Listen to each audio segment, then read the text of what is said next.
Oh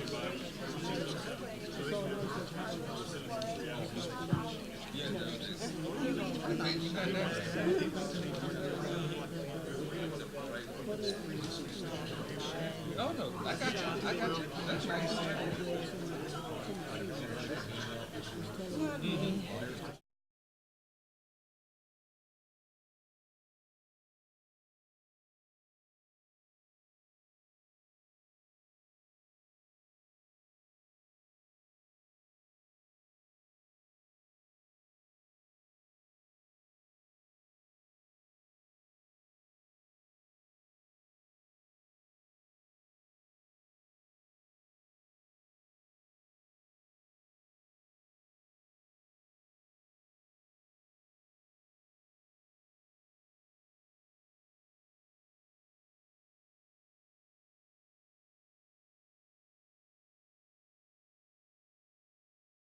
Everybody here?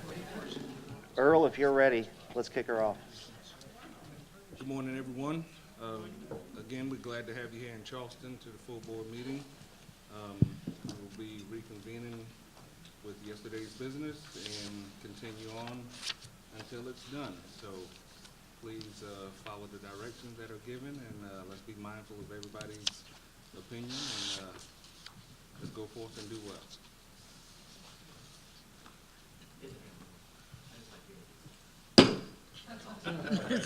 He does it so well. So just to go over a few of the meeting rules for today, I'd like us to adhere to the agenda timeline. If you've looked down at your packet at all, you've noticed that the agenda is pretty full today. So if we can, let's try to keep on time. Listen and respect other people's points of view, please. Everyone has a valid opinion here, I think, and no one's too timid to share it, so we got a good group. Participate and ask questions. If you're curious about anything, please follow up with the presenter. We ask that you do state your name and affiliation when speaking, and make your comments at a microphone so that we can get it on the minutes accurately.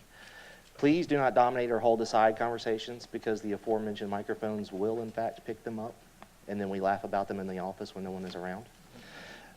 Please place your phones and pagers on silent. Let's make sure that we give everyone the attention they deserve, and we be mindfully present in the room if we can. With that, are there any questions about the meeting rules for the day? All right, let's go over the agenda real quickly. First things up, we're going to have a Mercury presentation, budget update, glass waste storage building statuses, the SRNL annual update, and we'll have another break. And then your DFO, Dave Borak, will be here to give an overview of the Federal Advisory Committee Act, and that's the enabling legislation that makes this board a thing. So I think that we'll all have lots of questions for him on how everything happens. I blocked out quite a bit of time, so hammer him hard. Save your questions, write them all down.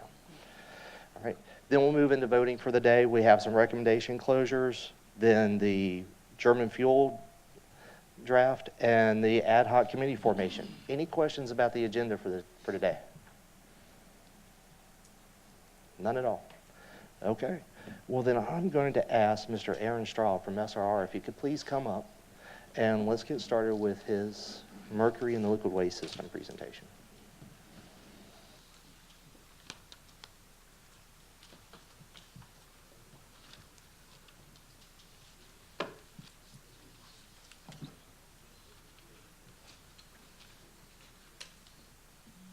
Good morning, everybody. My name is Aaron Staub. I recognize a few faces out there, but by no means the majority. So if you don't know me, I'm a chemical engineer. I've spent almost 20 years at Savannah River site working in process engineering across most of the different facilities we have out there. Richard Edwards was scheduled to give this talk today, but he had an emergent conflict. So I appreciate the chance to be here before you today. I'm going to try to keep this to about 20 or 25 minutes and give you guys a chance for some Q&A. And this talk is intended to be sort of two things. Part of it is a review or a refresher of sort of the problem statement when we talk about mercury within liquid waste, as well as an update on some of the actions we've been taking since about 2015 related to this area. This is a slide that we've used in previous communications with the CAB as well as different audiences. I'm going to camp out here for a little bit because I think it does a really good job of attempting to summarize exactly what the issue is with mercury when we talk about liquid waste. Now, Mercury was used for years and years in the separations processes at SRS. It was a catalyst in dissolution reactions, and it was a waste byproduct that wound up being transferred into our high-level waste tank farms. It's generally not present at extremely high concentrations, but when you just look at the total volume and mass of waste that we have in the liquid waste system, you wind up with a pretty significant quantity. So we say we've got about 60 metric tons in total of mercury within liquid waste. And it is useful to point out that we're not talking about mercury that's in the environment. We're talking about mercury that is integrally mixed with the waste itself that we're trying to treat. So it's a significant quantity. What this slide does a good job of showing is there's not lots of opportunities to get it out, okay? So if you look at liquid waste and you look at where our various disposition paths are for material, there's only a few. So for example, down here on the bottom, we talk about glass for high-level waste processing and DWPF. And given the volatility of mercury and the temperatures required to melt glass, you don't get any mercury into glass, okay? So the glass waste form is not an exit path for mercury from our flow sheet. If you look over here on the right-hand side at the bottom, we talk about low-level waste processing into saltstone, which is a cementitious material. And there is some trace amount of mercury that goes that direction as part of a disposal path. But the issue there is you're talking about fairly low concentrations. The concentrations are much higher in high-level waste. And so you don't get a significant amount of mercury removal here. All of our liquid effluents wind up going to the outfall at Upper Three Runs Creek. That's a freshwater discharge. You can't send any mercury there. So you're not seeing lots of opportunities on the exits to our processes where mercury can be handled. There are a couple. So in our evaporation systems, all right, we do a lot of boiling, and mercury, elemental mercury, does have a moderate vapor pressure, and so you can get some of the mercury into the vapor phase there, where it can then be condensed and removed. So evaporator operation is an effective method of mercury removal, but again, you're somewhat hamstrung by concentrations. This is generally the low concentration pathway. Your much higher concentrations are over here on high-level waste. So the long-term plan for mercury disposition has been removal of mercury at the DWPF.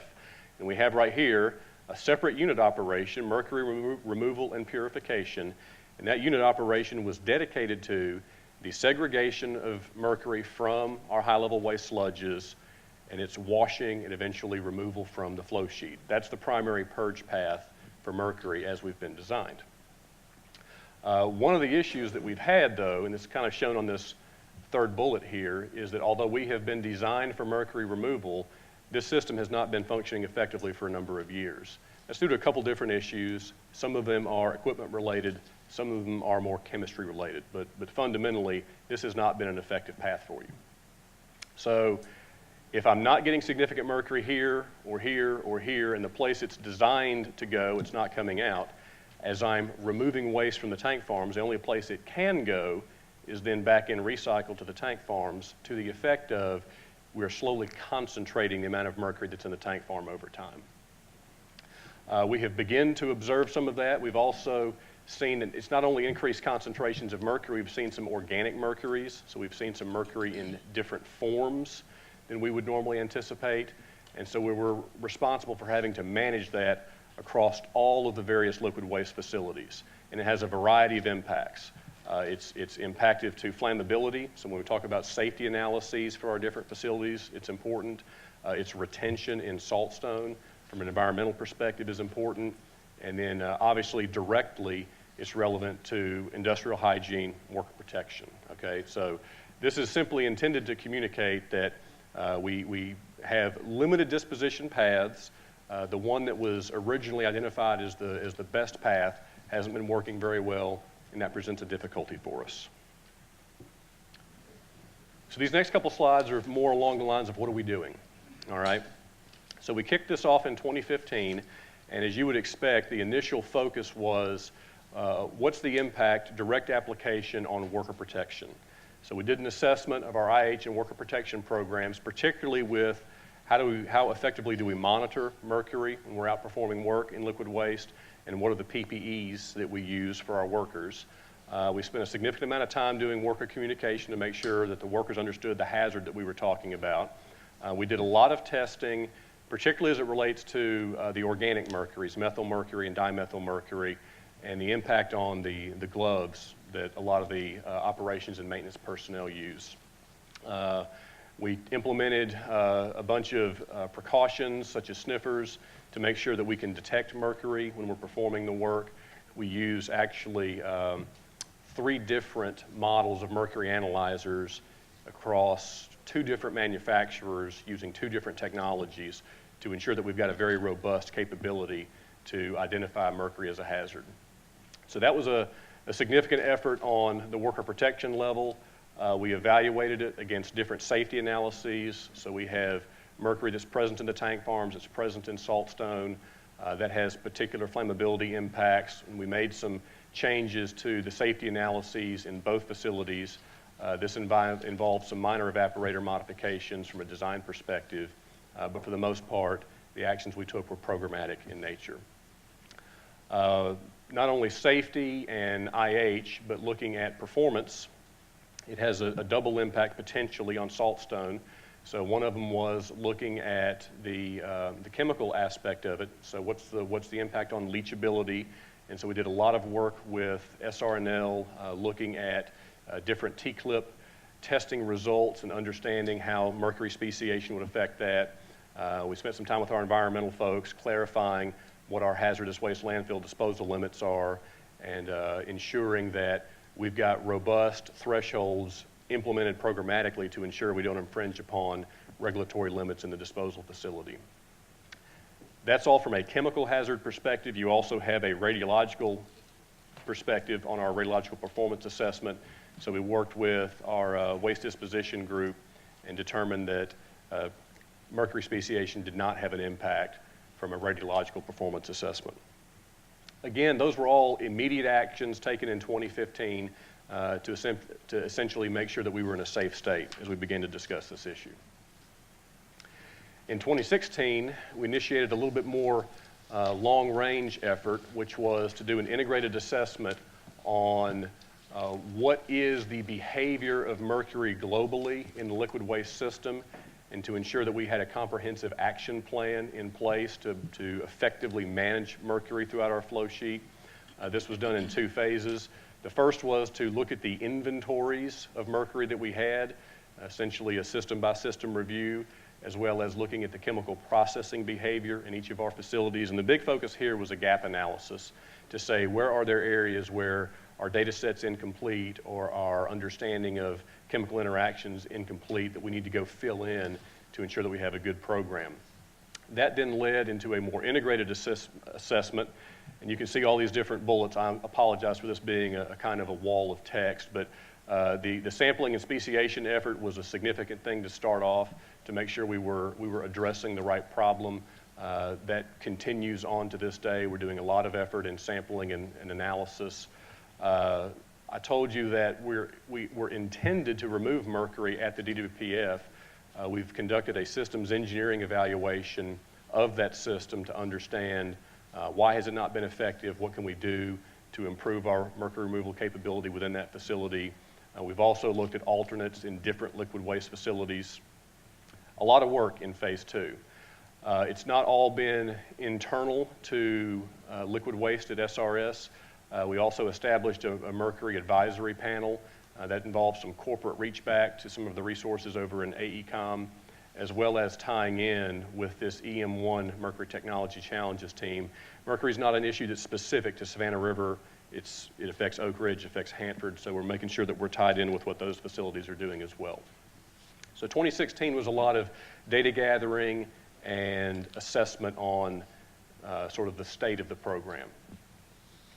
So in terms of what we've been doing as a result of those assessments, one of them is we did complete our systems engineering evaluation for DWPF. We've identified a couple of immediate actions. One of them we said here was we were going to go raise the pH in the slurry mix evaporator condensate tank. That's important for a couple of reasons. So it's down here on the bottom, and this is obviously looks nothing like our actual facility, it's just a cartoon. But this tank here, the slurry mix evaporator condensate tank, that is a collection tank for water condensate collected from boiling operations we do in upstream vessels, okay? So we do some dewatering of the waste that comes into the front of the building, and then that water is then collected in this condensate tank. We have traditionally adjusted it with acid because we use that water as a feed for some ventilation scrubbers, and keeping that at a low pH helps the efficiency of the scrubbing operations. However, unfortunately, the solubility of organic or of elemental mercury in solution is directly proportional to pH. So at low pHs, you have more mercury in solution, which means there's more mercury being sent back to the tank farms and not being collected within our facility. So we've taken action to go raise that pH to keep the mercury in a liquid form so it can be segregated in that vessel. We've also initiated actions to go essentially repair our purification cell. You can see here we say that's essentially been in an unofficial layup in 2009. That's about the last time that we were able to conduct efficient mercury removal in that location. There's a lot of maintenance work and overhaul being done in that cell. And then the big thing here is what you see in these red and green boxes, which is we're making a change to the overall strategy of how we're going to segregate and disposition the mercury. The original plan was a lot of the mercury is coming from the waste in our receipt tanks. It was intended to be transferred forward to our mercury water wash tank. And that red X shows, due to some issues with the chemistry, the chemical form of that mercury, that has not been an effective collection point for us. Okay, we've done sampling in that tank, we have found mercury, but it's in a chemical form that's very difficult to transfer and it's very difficult to clean. So this has not been a very efficient path. The second best place in the facility to collect mercury is in this condensate tank. And we have taken samples from that tank. We've seen very good, clean, transferable liquid elemental mercury.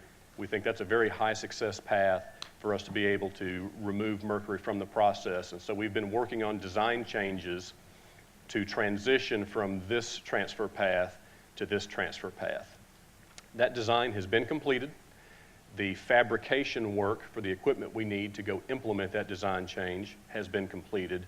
And we are now at this point just looking for, we've got a lot of outage work going on at the facility right now between melter replacement, between outage work necessary to tie into SWPF.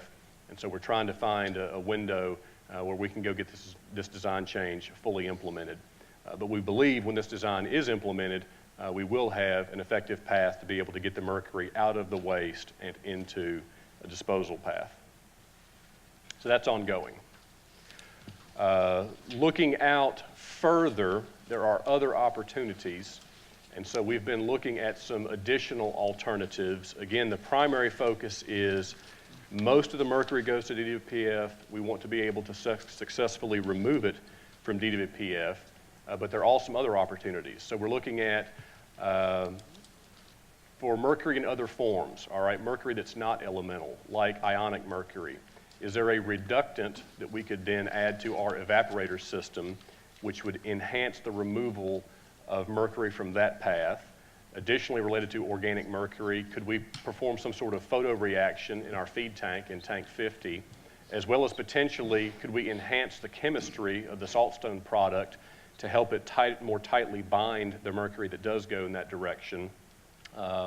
We've worked on some characterization techniques. Number 3 there says developing methods to measure mercury in sludge. That's been completed. And then can we target different process vessels for mechanical removal of mercury? All of those different options are at varying levels of technical maturation. And so we've got continuing actions to go develop some of those technologies to the point that we can make an assessment on whether we can feasibly deploy them or not. One of the things that is important is, I said we've spent a lot of the time over the past couple of years doing sampling and analysis for Mercury Speciation. Up until very recently, all of that work had to be sent off-site because we did not have a local analytical technique to do that work ourselves. This year, SRNL has established the ability to measure organic mercuries in rad samples, and so that's going to significantly increase our access to that technology. You can see here, as I said, we're tied into this overall EM Mercury challenge. Over the past couple of years, we've spent about $1.5 million, we've had $1.5 million in funding to go pursue this, so it is a very active effort for us. Okay, I would hope at this point none of this is part of a new message. So again, we have a lot of mercury in the tank farms. It's present in almost all of our facilities, although at varying concentrations. And given the limited opportunities to get it out of the processes, it is a pervasive challenge. It is going to be both it is a current challenge, and it's going to be there until we complete the mission. And then the key is really our success within DWPF, because that is where the highest concentrations go, and so it's your best opportunity to get it removed. We've got a bunch of different initiatives in progress.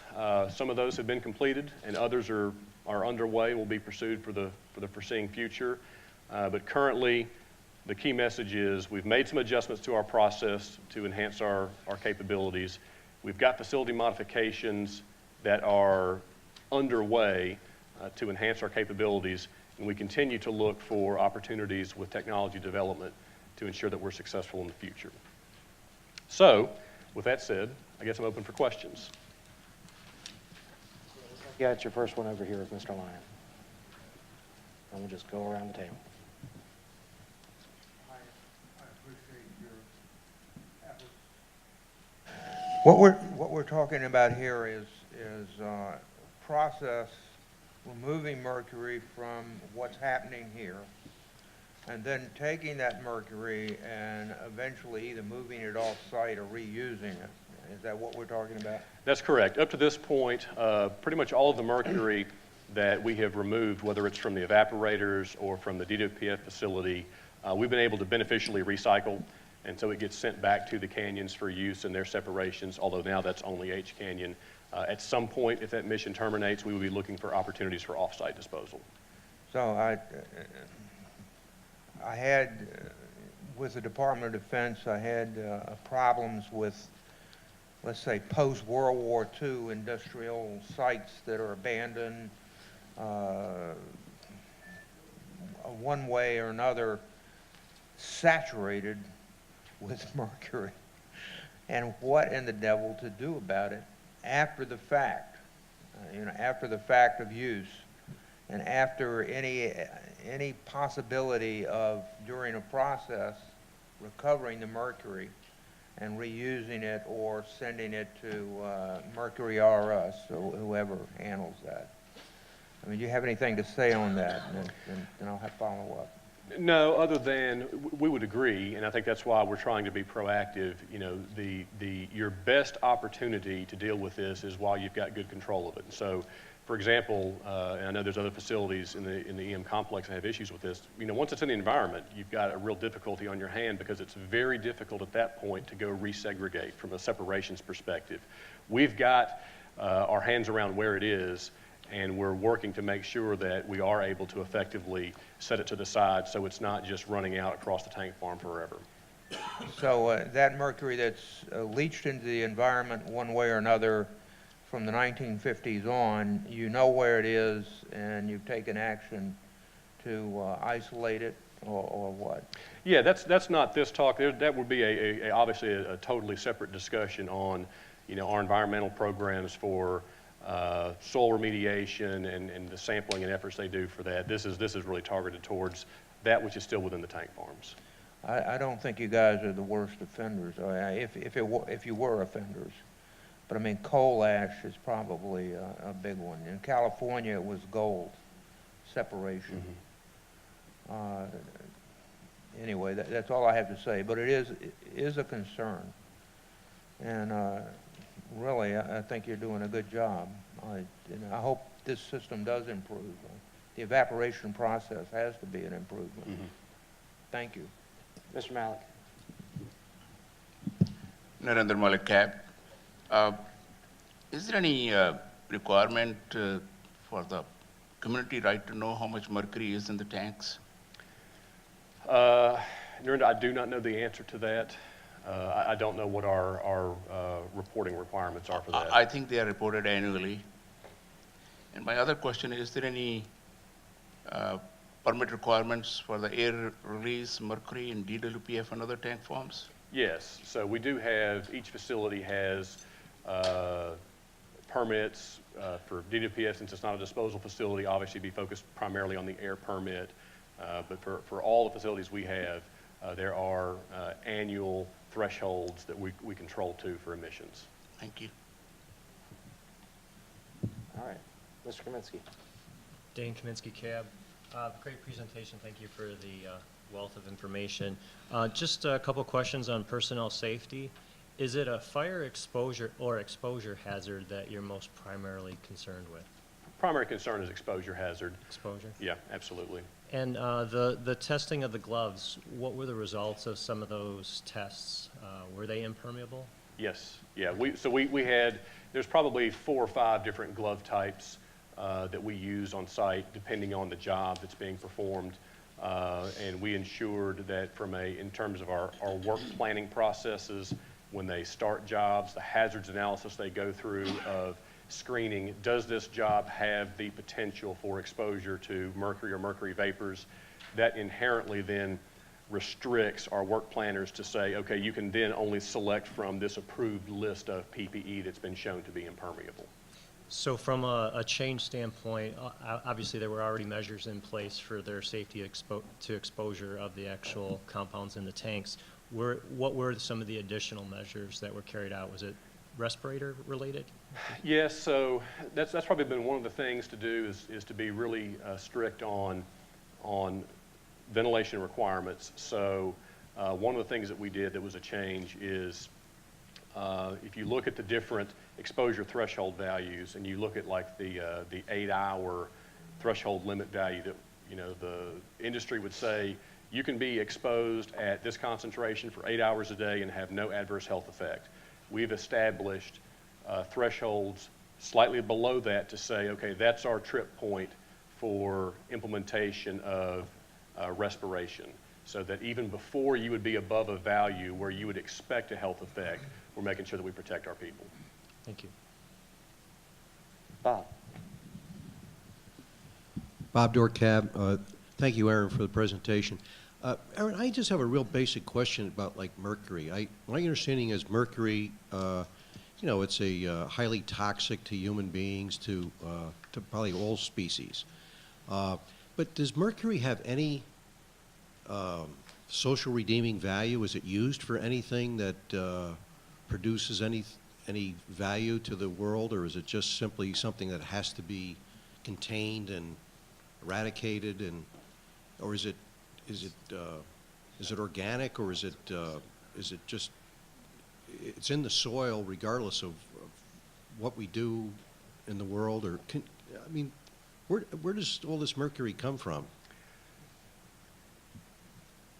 I mean, how does it get? I'm not sure if I want to answer that from an engineering perspective or a philosophical perspective or an economical perspective. I mean, so from a perspective here, you know, for our specific issue, one of the first things I said was, you know, mercury was an important catalyst for fuel dissolution, which was one of the upstream processes for how you were going to go extract plutonium.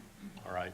So it was so from a perspective in 1950, where you're in the midst of an emerging Cold War, if you had a high value for producing bomb materials, it had high social value, and so it was used. If we are now 65 years later and that's no longer our business, it has a very low value. So I think it depends on the era that you're in. And then, but I mean, I understand as far as plutonium production, but is there any other value that mercury has? Not that I'm trying to find a use for it per se, but in industry in general, there's no. Yes. Mercury plays a critical role in all sorts of process chemistry, and I would say it falls in the category of the long list of many other chemicals that have potentially highly advantageous behaviors and highly deleterious behaviors, and it can be of very significant benefit provided that it's used and controlled in a judicious manner. So the human civilization needs to learn to live with mercury. I mean, you just need to contain it, is really That's what right. the issue is. Okay, thank you. David, if you would, please. David Hoyle, Cab. Aaron, an excellent presentation. Thank you for being here. On your second page, you mentioned that you all started to observe increased concentrations of organic mercury in the system. Why was that increasing? I don't know if we are at a point yet where we would say that we know exactly why that is. I can give you a little bit of the timeline. Thank you. I think the batteries on that guy may have perished. The timeline was, we do quarterly T-clip testing on saltstone. And so we are regularly taking actual waste, making grout out of it, crushing it up, leaching it with acid, and looking at what comes out in the eluent. And we were observing a discernible, it was a small, but it was a discernible increase in mercury leaching in to the leachate in that T-clip testing. And that sort of prompted the question of, well, why would we expect that? We were seeing that the concentration in the feed was slowly increasing over time, but that didn't seem to fully account. It wasn't just a linear difference. And so that began to drive us into questions of speciation. And so what we discovered was that anywhere from, depending on where you look, probably 30 to 50% of the mercury that we've got is present in this primarily monomethyl mercury ion. In terms of why we continue to pursue that, it bears to say, and I know it sounds like a pat answer, but the chemistry of what's going on in these waste tanks is extraordinarily complex. And as an analogy, the Defense Waste Processing Facility has now been operational for 20 years. As it transitioned into radioactive operations, one of the big concerns was hydrogen generation. And so we've spent a lot of money to characterize and understand hydrogen generation. 20 years later, we continue to learn more about hydrogen generation. And so I don't know that we know today what exactly is the reaction pathway that's pushing it into that organic form, but we are continuing to pursue it. And that's also part of why it's important that we be tied in to that EM technology initiative, because it allows us access to a broader range of resources and lets us tie into, what does Hanford understand about their chemistry? What does Oak Ridge understand about mercury chemistry? Thank you. You mentioned that, you get rid of some of the mercury through the evaporator system, and I presume that means the mercury is going into the air. And you mentioned... excuse me, thank you for, let me just interrupt. I should have clarified. The mercury is a capture point there at the evaporator. It is not emitted to the air. Okay. So it is condensed and collected. That mercury is also recycled to the canyons for reuse. Okay. Well, you did indicate that the Savannah Riverside's air permits do have limits for mercury. Do you know what that value is? I do not know what the values are. And you also indicated that you've done extensive sampling on Mercury Speciation. Can you tell me what species have been detected? So we've looked at basic elemental mercury. We've looked for monomethyl mercury. We've looked for dimethyl mercury.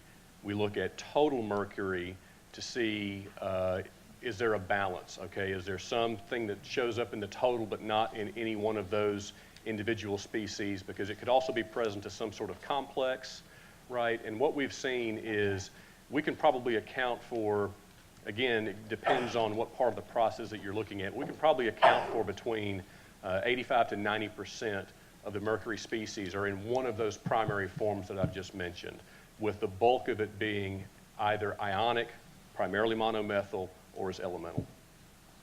And which of those species is the most problematic health-wise in terms of worker safety?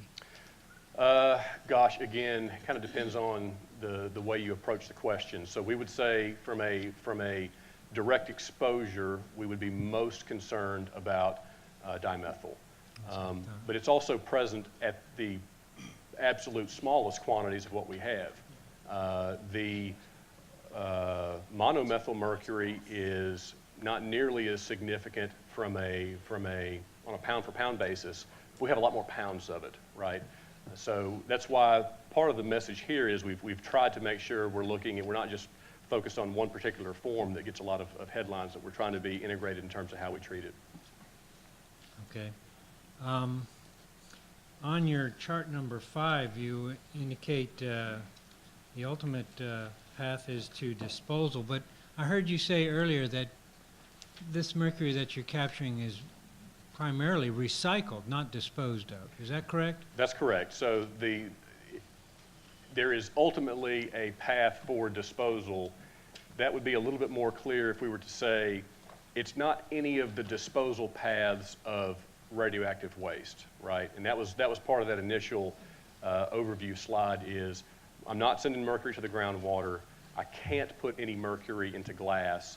There's only a limited amount of mercury that's going to go into low-level waste. And so it's going to be a disposal path, but it's going to be a disposal path someplace else, whether that's a commercial off-site disposal methodology or other. So it's that you can't use for recycle is disposed of off-site. We have not been at a point yet where we need to use off-site disposal because we've had ongoing mission and operations within the canyon facilities. At the point that that mission goes away, we will need to dispose of it off-site. Okay. One last question. On page 6, item 2, you say you're pursuing enhanced retention of mercury in saltstone. If saltstone is passing T-clip, why are you worried about that? I wouldn't say that we are worried about it in terms of where we are today, but we're trying to be forward-looking. It would be certainly the wrong time to kick that effort off is when I'm at 90% of a T-clip acceptance value, right? So if there is even the potential in the future for that to challenge my disposal capability, I need to be doing that technology development now, so I'm in a position to deploy it. I understand. Thank you very much. Susan? Susan Corbett, CAB. Thank you. Great presentation. I remember the one y'all did 2 years ago, so this is an issue I've been very following and very interested in. I wish that I had paid more attention in chemistry class, but it is a really important thing. So let me just make sure I'm understanding it. So the mercury that's here was purposely introduced because it is a catalyst in the dissolving of spent fuel that we reprocess. So it is a necessary component of the reprocessing. But there's no new mercury being made. What just happens is it changes forms throughout these different chemical processes. Is that correct? That's correct. Okay. So I have a couple things here. So basically, because we can't remove it now, or having a hard time, it's kind of ending up back in the tanks, and you're concerned about concentrations of it in the tanks, okay? What happened with the tanks that are closed? Okay, tanks that are closed, that's a good point. So, you know, we talk about we've got 51 tanks on Savannah River site. 43 of those are active, 8 of those have been closed. So as part of the closure process, there is a significant effort to go through a variety of regulatory steps to demonstrate that the waste removal that we've deployed is essentially the right level of waste removal. We do a lot of sampling and characterization to say, okay, what is the residual remaining within those tanks? And then each of those tanks has essentially the equivalent of an impact assessment, but a performance assessment done to say, if we don't do anything else to this tank, what do we think the impact is going to be looking out into the future, and then assessing that against some defined performance standard. And at the point that we say, yes, we have high confidence that we are going to exceed that performance standard, we say you've done enough. But there still probably is residual mercury that's been left in those tanks. There would likely be some small quantity of mercury remaining in those tanks, Okay. yes. Let me see a couple. So I'm just kind of looking at my notes here. And so pathways of exposure to workers and the public would be physical contact with the skin, and then also inhaled vapors. That's right. And when you then the little bit that you do release is into the environment, would that be in a vapor form, or is it also in a liquid form? That'd be primarily vapor. Be primarily vapor. Okay. And what happens to that? Does the mercury kind of just collect in the environment how does it dissipate? It's going to be dissipated just through environment, through airflow pathways from the different stacks. Okay. Let me see here. A couple more real quick. I made some notes. So what is, so in this evaporator that you're going to have to change the pH in order to be able to get more, is that going to impact the other function of that you needed a low pH for? Excellent question. There's essentially an acceptable range for that, and we had historically that the pH range that we'd like to be within is about between 1 and 3. Wow, and we had okay. generally been running Good around start. towards 1 because we weren't aware that we had a competition in between mercury in solution versus scrubbing efficiency. We've simply gone to the upper end of that range. It's still within its acceptable envelope for its function of scrubbing vapors, but it does a significantly better job of keeping mercury in solution. So we haven't fundamentally changed the operation of that vessel. We're just a little bit more towards the high side of an acceptable range. So if you run it at a higher pH, what percentage of the mercury can you extract all the mercury then that comes through there, or is it You can some do a pretty percentage? good job. You can do a pretty good job. I don't have that solubility chart in my head, but I think the impact on solubility is at least a factor of 10 or greater different. So if we were recycling before in the range of, call it 100 to 200 ppm of mercury in solution back to the tank farms, we would expect that to knock down to around 10 or 20 ppm. So it's a substantial difference. Okay, and so this is right now, this is kind of a closed loop system, it kind of you keep reintroducing it back into the H Canyon to be used as a catalyst, as you said. There was one other thing, what was it? So this disposal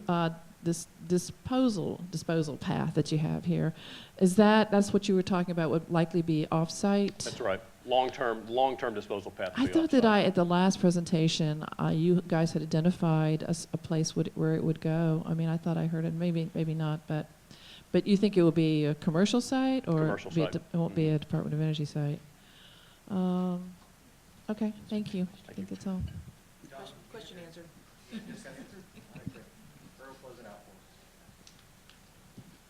Again, great presentation.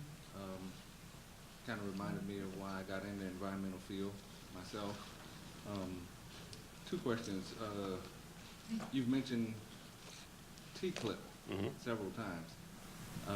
I'd like for you to explain to everyone what a T-clip really is, one, and if you have the time, just elaborate on how vigorous that process can be. Okay. Toxicity, so T-clip, toxicity characteristic leaching procedure, is a standard methodology for assessing the performance of different disposal systems. Generally, you will take a sample of whatever is the material of interest, and you're going to contact it with dilute acetic acid, and it's a 20-to-1 dilution. That is then agitated to promote mass transport, and then the acid is removed and sampled for different analytes to determine what was the effectiveness of that acid in pulling those different constituents out. And obviously, it's generally looking for things like heavy metals, and so we run the full suite of heavy metals.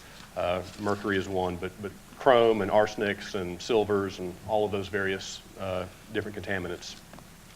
One of the things I think that's of interest when we talk about particularly saltstone performance is how that test really is an aggressive test of our waste form, because what we wind up doing in that test is crushing down to a fairly small particle size. I think the largest particle you're allowed to test in a T-clip test is about 3/8 inch in size. So you're trying to get down to a small particle size, which gives you very large surface area and provides a significant opportunity then for that acid to pull material out of your waste. The saltstone waste form looks nothing like 3/8 inch pebbles. We pour saltstone in very, very large monoliths. And so in reality, when you look at contact between groundwater paths and our waste form, you would expect that the T-clip test is extremely aggressive in representing potential leaching into the environment relative to the actual disposal facility that we have. Thank you, Aaron. Guys, thank you for the chance to be here. Appreciate your attention and questions. If you have any follow-ups, please email them to us. We need to be moving on, but just send us an email and we'll get your questions to Aaron. I'm sure right. you'll be happy to provide a response. All right, thank you. Up next, thank you. We have Shelley Wilson from South Carolina Department of Health and Environmental Control.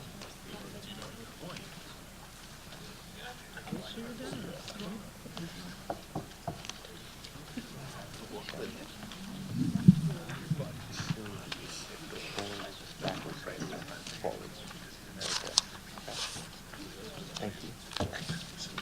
So good morning, everyone. It's great to be here with you today. So if you would like to talk some more about mercury later, I'd be happy, because I actually, for South Carolina, did a comprehensive report on how mercury looks in the state of South Carolina just a few years ago. And just because I can't, because it's so interesting to me, I will touch on one of the questions that you had about, is there benefit to society? And I will say that society is moving away from having mercury in products that we use. Of course, you remember them in thermometers. We're moving away from mercury in thermometers. They used to be in car parts and switches, and in the past 20 years or so, that's been phased out of cars, but you'll still see them in some older cars. They're in thermostats, and because that industry still has mercury in thermostats, the industry that produces thermostats also has a national take-back program, whereby that little piece, the mercury piece, can be given back to those. It's through TRC to be recycled. So as a society, we're moving away from that, but there's still a lot of mercury that's mobile in the atmosphere and the environment that's still just ongoing and continuing. But the real reason, be happy to talk with you about that later if you like. The real reason I'm here is just to talk about the South Carolina Department of Health and Environmental Control and our regulatory oversight in relation to Savannah River site. So, and you might think that DHEC is all powerful. A lot of people think that we control everything. Well, in fact, we don't. And so one of the first things I like to note is what we don't regulate. And Congress specifically carved out spent nuclear fuel and nuclear materials and said DOE is self-regulating by and large for spent fuel and nuclear materials. So, so we do not cover that in terms of general regulation. So when people say, can you stop plutonium? No, that's not a DHEC decision. So, so what do? We have these essential 4 major roles, and I'll unpack those a bit for you. In terms of protection, we do issue permits to industry in general and to Savannah River site that require Savannah River sites to follow the current regulations and guidelines for air and wastewater emissions. And staying within those guidelines serves to protect the environment as we move forward. I'll mention improvement also, and that is a key role for lots of industries and for Savannah River site. And it's really because we didn't have environmental laws until about the 70s or so. And before that, many industries just released chemicals into the environment. Before the 70s, it was very common for lots of industries, not just Savannah River site, to have big ponds where they would put chemical waste and allow that waste to seep into the soil and the groundwater. And although it sounds crazy to us now, back then people thought the earth would take care of it. And so we have lots of industries around the nation and in South Carolina where we're doing soil and groundwater cleanup ongoing today because of some of those practices prior to the environmental laws being in place saying you can't do that. And so there are some areas at the site where, early on when the site was built in the 50s and 60s, there were some of those ponds and some of those landfill areas, and we're still cleaning up those areas that the site is with our oversight today. So that soil and groundwater cleanup from really problems created prior to regulation. And at the site, there's a lot of legacy waste that built up over time, particularly because of that radiological component that was very hard to deal with.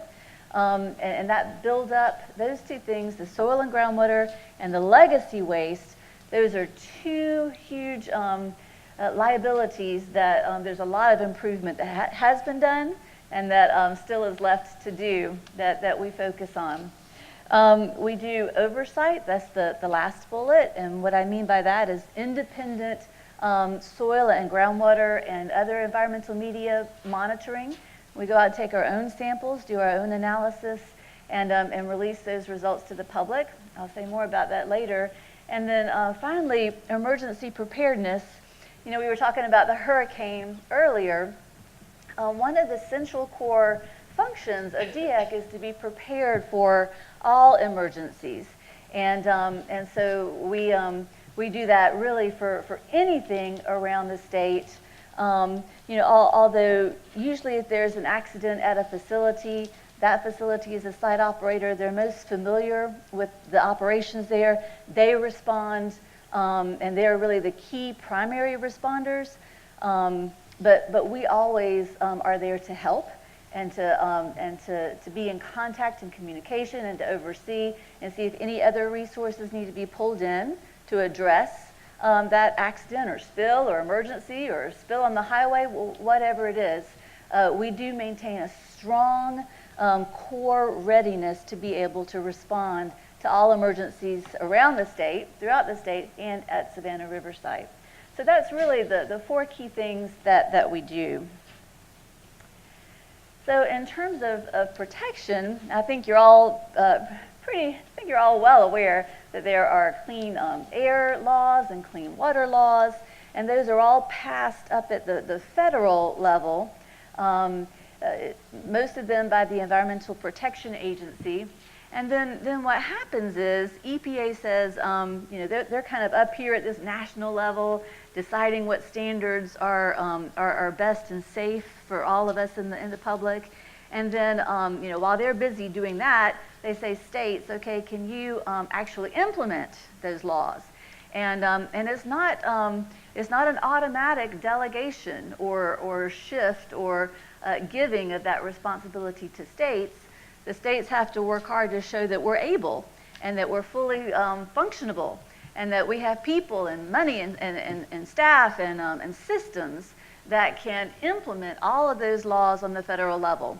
And so it's really piece by piece for each area. For air, EPA will oversee and investigate and evaluate us to see if we're capable of implementing those laws and regulations. We do that for water and waste. And so really for most of the laws, EPA has delegated that authority to South Carolina. And so for air and land and water and waste, all of those major elements, EPA has said, yes, state, you have a good program that covers all of the bases. And we have to be at least as stringent as the federal standards. We can't be below the federal standards to, again, maintain that consistency across the nation. So a lot of that authority to carry out the laws has been delegated to South Carolina. So again, for all of those areas, air, water, waste, and cleanup. So how do we actually do that? So we'll issue permits to an applicant in accordance with those state and federal requirements. And what does that mean? The applicant will tell us, this is how we're going to comply. This is what kind of secondary containment. This is the kind of pipe we're going to use. This is how we're going to make sure it doesn't leak. the applicant will tell us how they're going to meet those national, federal requirements in an application. And then we'll review it, and if there's something missing, we'll get that. If there's an error, we'll get them to fix it. If they show that they can meet the requirements, then we'll draft a permit. Some of those require a public notice, get the public input, and then make a final decision on that permit. And that permit basically is it's like a promise or a contract. You have to keep doing this to be able to meet the federal standards, or any state standards if we have any additional on top of that. So once that permit is in place, that basic baseline, then we will go out periodically and inspect for compliance. And you know, we don't usually announce when we're coming.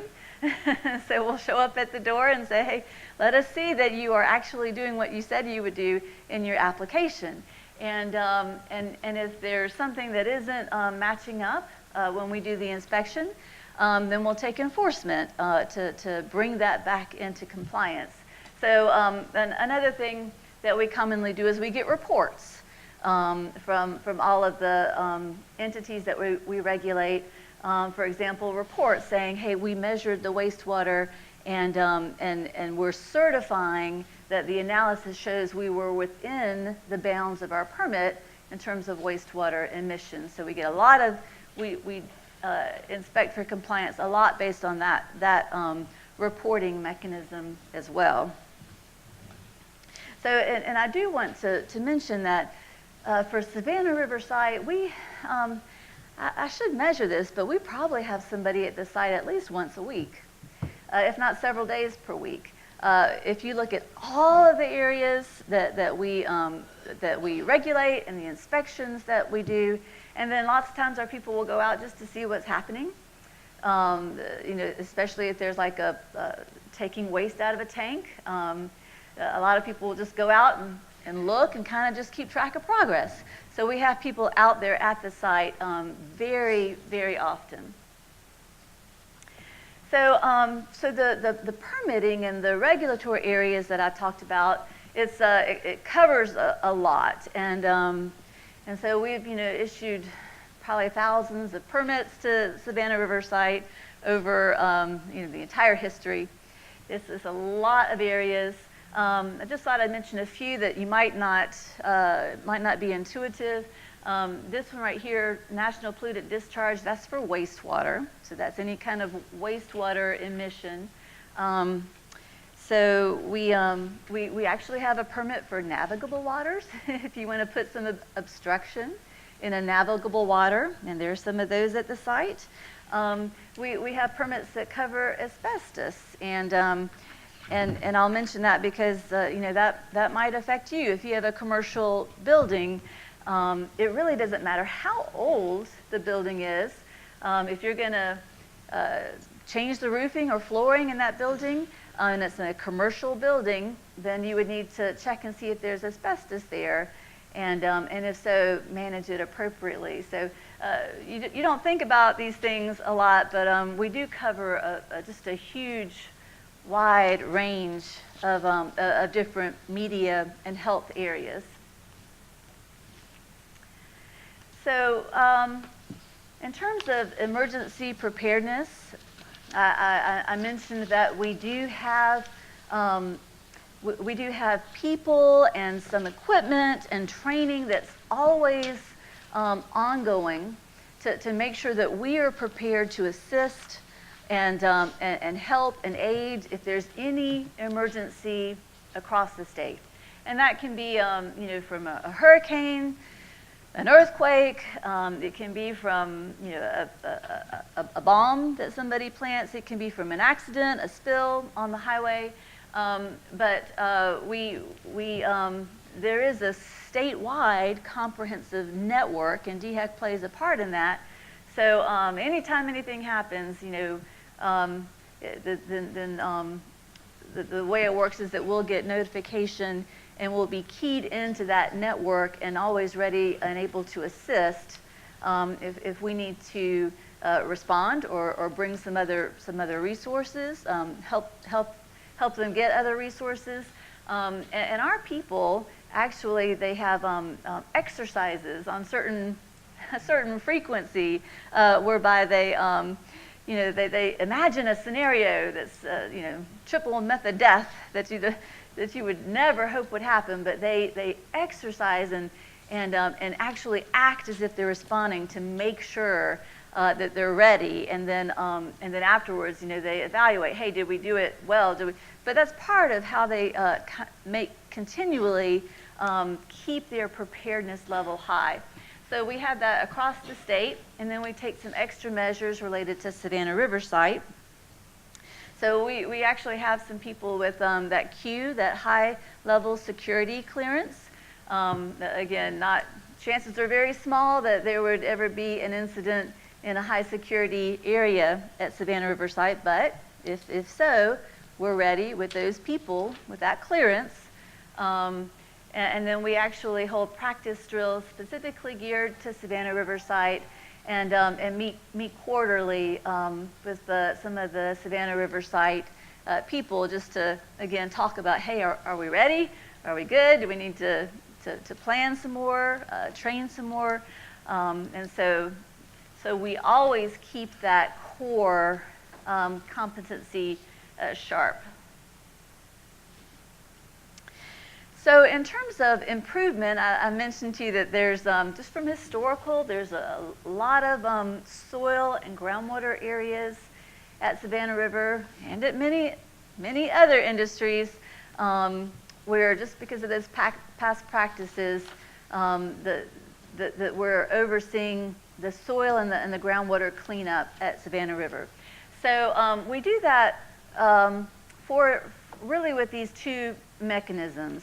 And the top one is a hazardous waste permit, and the second one is the Federal Facility Agreement. And you probably hear a lot about the Federal Facility Agreement. The FFA is what we call it. You might not hear as much about the permit, but they really do the same thing, and they require soil and groundwater cleanup. So most of the major areas, I told you that lots of industries in the past might have had ponds or old landfills. Well, Savannah River has some of those, but the big ones have been closed to be able, essentially, to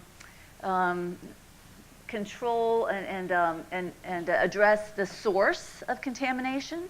So a lot of that source has already been controlled with a cap or some other mechanism like that, and then continually that groundwater that is migrating from those areas. For most of the major ones at Savannah River site, there's a groundwater cleanup already in place, and so that's the really good news at Savannah River. Out of all there are really over 500 of those areas that were potentially contaminated soil and groundwater. They're on a list that we said needed to be cleaned up and evaluated. And out of that whole list, we have cleanup decisions at most of them. It's approaching 80% of those areas. And so really a lot of work has been done already because we've had some time and we've been working at it so hard, and we've been collectively very successful in getting those cleanup decisions in place. And so you say 80%, that's not 100, but some of those areas, some of that remaining 20, they're in operating areas that it's a little bit harder to get to the operating areas, but certainly they're on the schedule. In other words, it doesn't make sense to clean up an operating area always. So, but where it does make sense, we're pulling out some things that can be done. Again, the good news is that about 80% or approaching 80% of those areas of concern have a cleanup decision in place. So the other main thing I want to leave with you is that through some national discussions, I've become aware that not all states integrate all of these things seamlessly, and what I mean by that is, you know, there's a permit, there's a federal facility agreement, we have the Resource Conservation and Recovery Act, we have this one, the Comprehensive Environmental Response, la-di-da-di-da. I won't read it all to you, but that's a lot of regulation. I mean, it's probably stacked up with paper. It's probably at least that much regulation. That's a lot of requirements. And it's very easy to say, oh no, you have to meet this little piece and this little piece. And really, it's just one area of soil and groundwater. In other words, we have to make all that work so that one decision meets that whole stack of requirements. That is the challenge. And what I'm hearing is that, that not all states do that as seamlessly. Not all states do that at the same time. And so our goal in South Carolina has always been to marry up all that stack of requirements so that there's essentially one cleanup decision that meets them all, hopefully at the same time, so you don't have to second guess later. And we have been, I would say, very successful at doing that in conjunction with Savannah Riverside and the contractors, because it takes all of us together to make that happen. But we don't want a decision made and say, oh my God, we forgot CERCLA, or oh my God, we forgot RECRA later. That's not going to work for the public. So we work hard to make sure all of those requirements are dovetailed and meeting the standards at the same time. And we do that a lot with a core team. And you might have heard about this, but the core team is the site, Department of Energy, and the state and EPA. And of course, the consultants add in information to that, but those three entities meet together on a regular basis and talk real time about you know, what's coming up with D area, what decisions do we need to make for D area to meet these goal milestones, and how do we make sure everything's addressed, and so that team works very, very well in reaching resolution. Again, not that they don't butt heads at times, not that we don't ever have disputes, because certainly there have been some, but overwhelmingly that team works incredibly well together, and they have been trained in how to work well as a team and how to reach resolution. But again, I just wanted to note that, because that doesn't happen in every state. Lots of states fight over, you know, whether or not the cleanup decision is adequate, or whether or not, you know, that they have disagreements over the cleanup and how it's going to happen. And you see a lot of that fighting in court, or a lot of that fighting just because they never reach decisions. But that is a huge benefit for South Carolina, because we have a core team that has been highly functioning over time to reach resolution on cleanup. And again, that's why we have you know, about 80% or so with cleanup decisions at those contaminated areas at Savannah Riverside. So the other big area of improvement that I mentioned is legacy waste. And really back around, well, it was 92, Congress said, hey, across the nation, DOE is not doing a good job of managing the stockpiles of legacy waste, specifically mixed waste. That's mixed hazardous and radioactive waste. And Congress said, oh, enough of that. You know, there's been a big stockpile generated. You know, bam, now you've got to do something about it, DOE. So the reason it was there, the reason the stockpiles had accumulated, it was because there wasn't a lot of technology to deal with hazardous and radioactive waste. That was really hard waste to treat, and not a lot of technology there, and that's why those stockpiles had accumulated. And there had been a national recognition that it was a difficult problem, which was, again, the reason behind that buildup. But in '92, Congress said, okay, understand it's a hard thing, but DOE, you've got to sink your teeth into it and figure out how to get all of that waste treated. And that was the Federal Facility Compliance Act of '92. And it required a plan for treatment of all that waste, and it required the states to approve that or not, and develop a compliance mechanism for it. So we did that. The site put together a plan, and the state actually approved it, and we put an order in place to require that, and it has been very, very successful. So, like I said, it addresses all mixed waste, and that is for the low-level radioactive mixed waste streams. Really, most of those have been treated and disposed by now. For the mixed transuranic waste, about 95% of that legacy waste has been dispositioned as of now. Only about 5% left. And then, of course, the other big one is the high-level waste. That's mixed, hazardous and radioactive.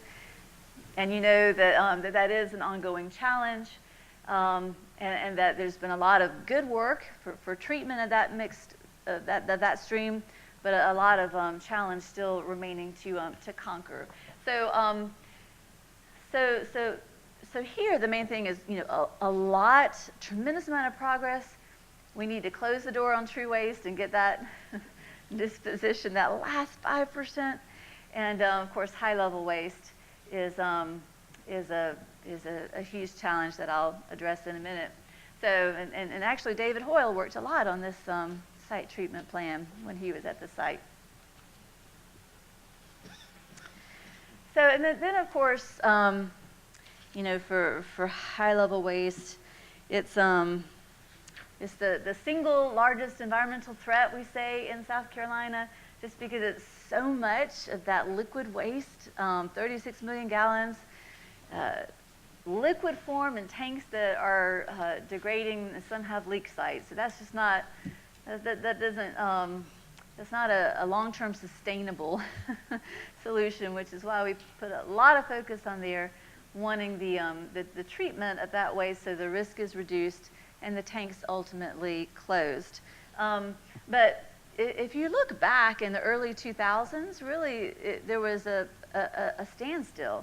2 of the tanks had been closed in '97, but in that early 2000s, nothing was happening. And that was in large part because of some lawsuits, and a lawsuit in another part of the nation. But our Senator Lindsey Graham actually led the way for passage of this Section 3116. And what that did is it helped to clear up the legal pathway moving forward, gave some more confidence to be able to moving forward. And the main takeaway for us is that it gives the state, it gives South Carolina a strong decision-making voice in whatever residuals remain in the state. So, which was key for us. One of our key goals is that the high-level waste be treated, as much as possible, and minimal residuals and contamination remaining in South Carolina. And this is really what gives, we feel, the state protection and being able to ensure that. So the high-level waste, we regulate it. I think by now in my talk you realize that none of the regulatory mechanisms are ever easy, right? There's not like just one.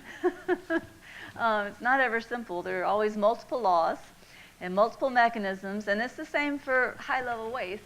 So we have a wastewater closure plan that regulates it. And it's also covered by essentially that hazardous waste permit, and it's also addressed through the federal facility agreement process. But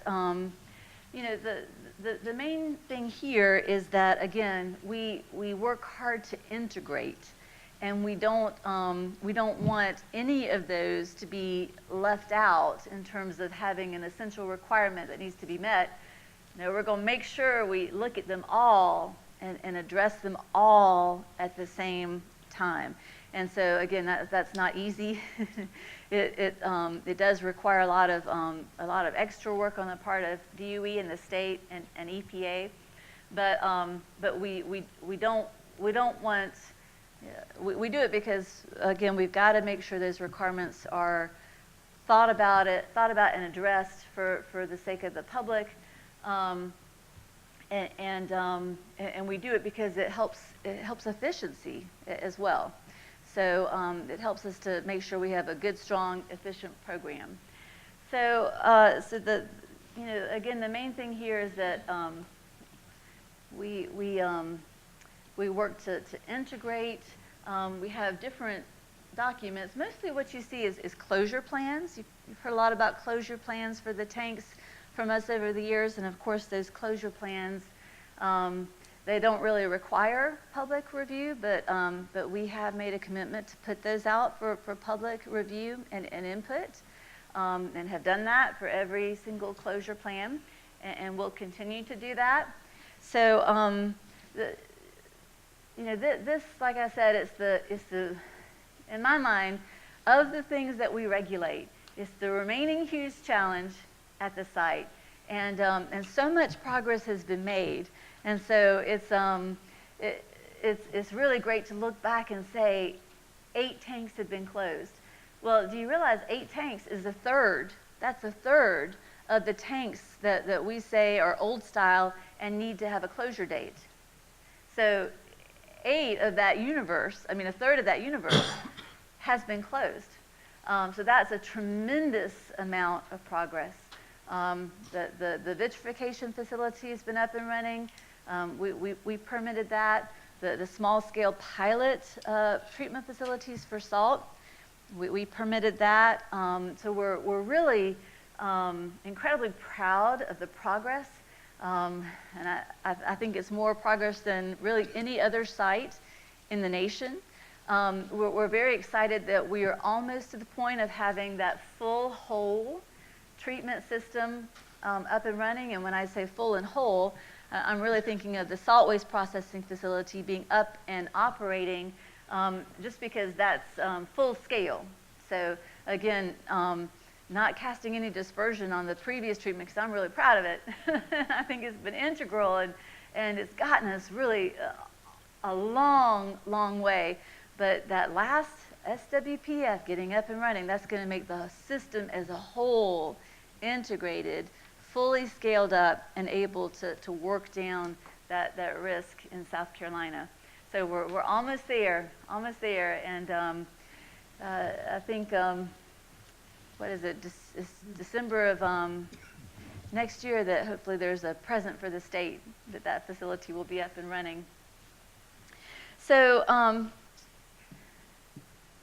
in summary, we're going to maintain what we're doing for protection, the evaluation of permits and inspections. We're committed to maintaining cleanup momentum.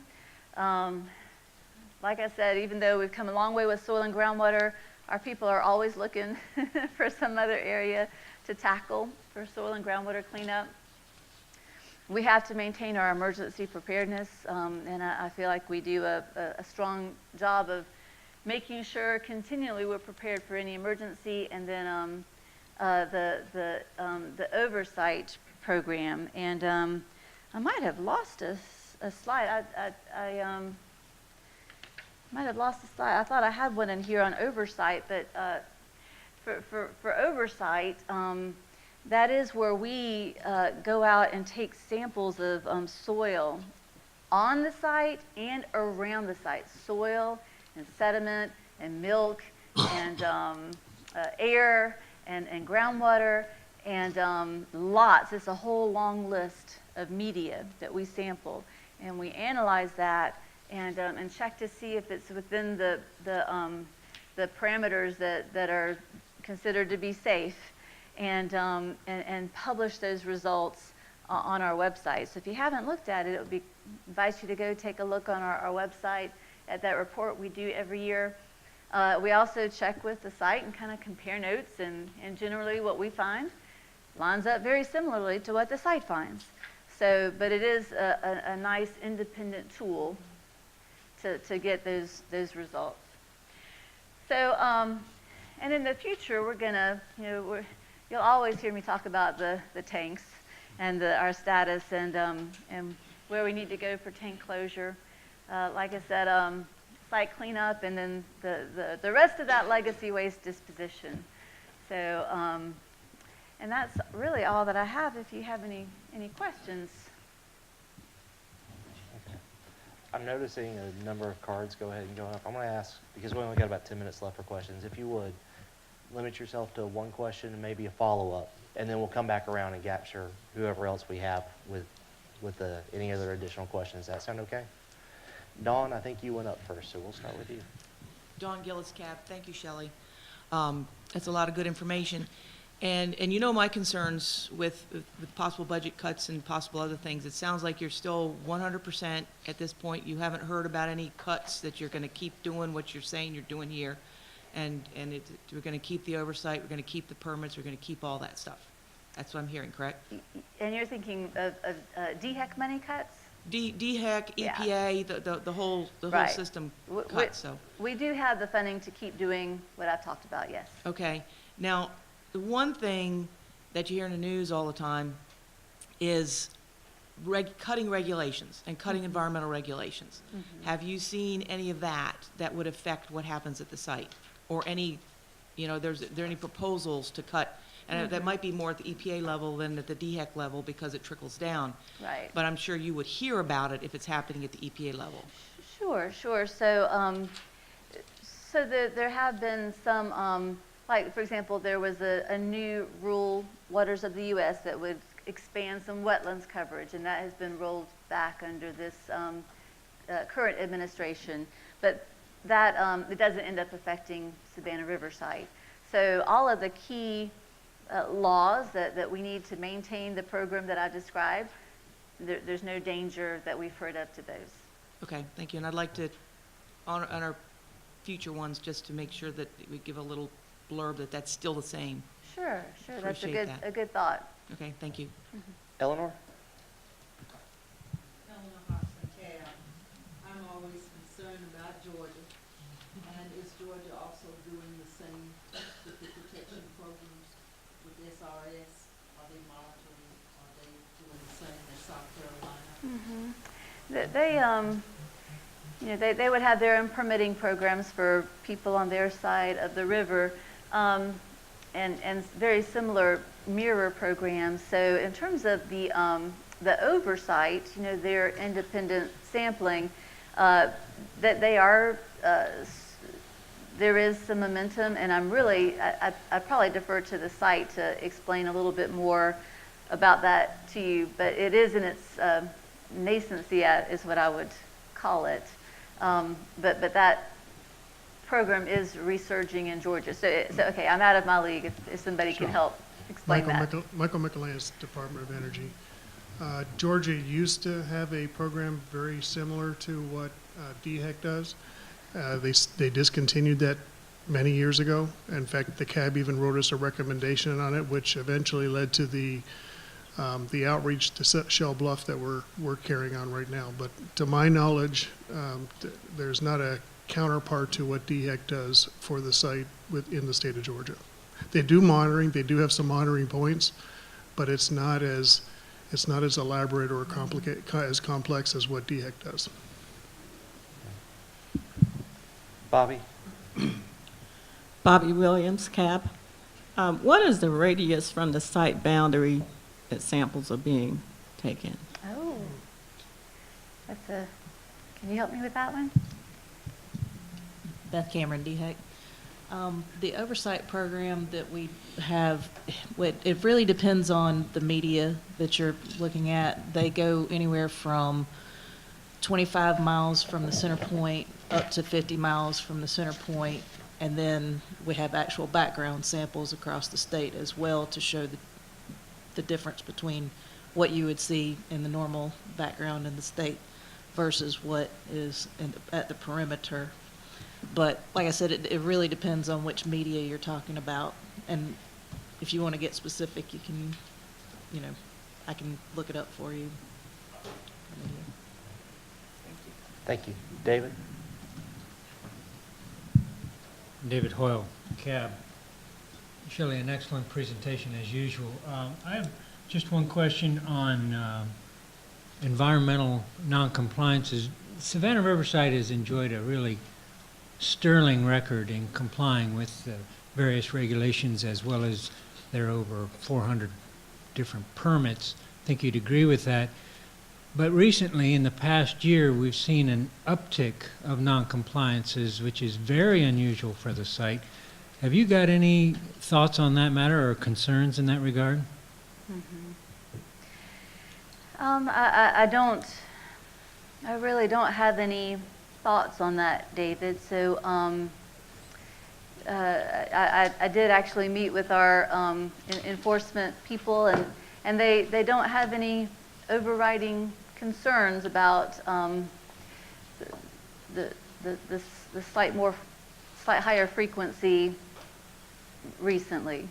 So, I think most of them they would describe as minor kinds of violations, and we don't see any kind of common thread. Thank you.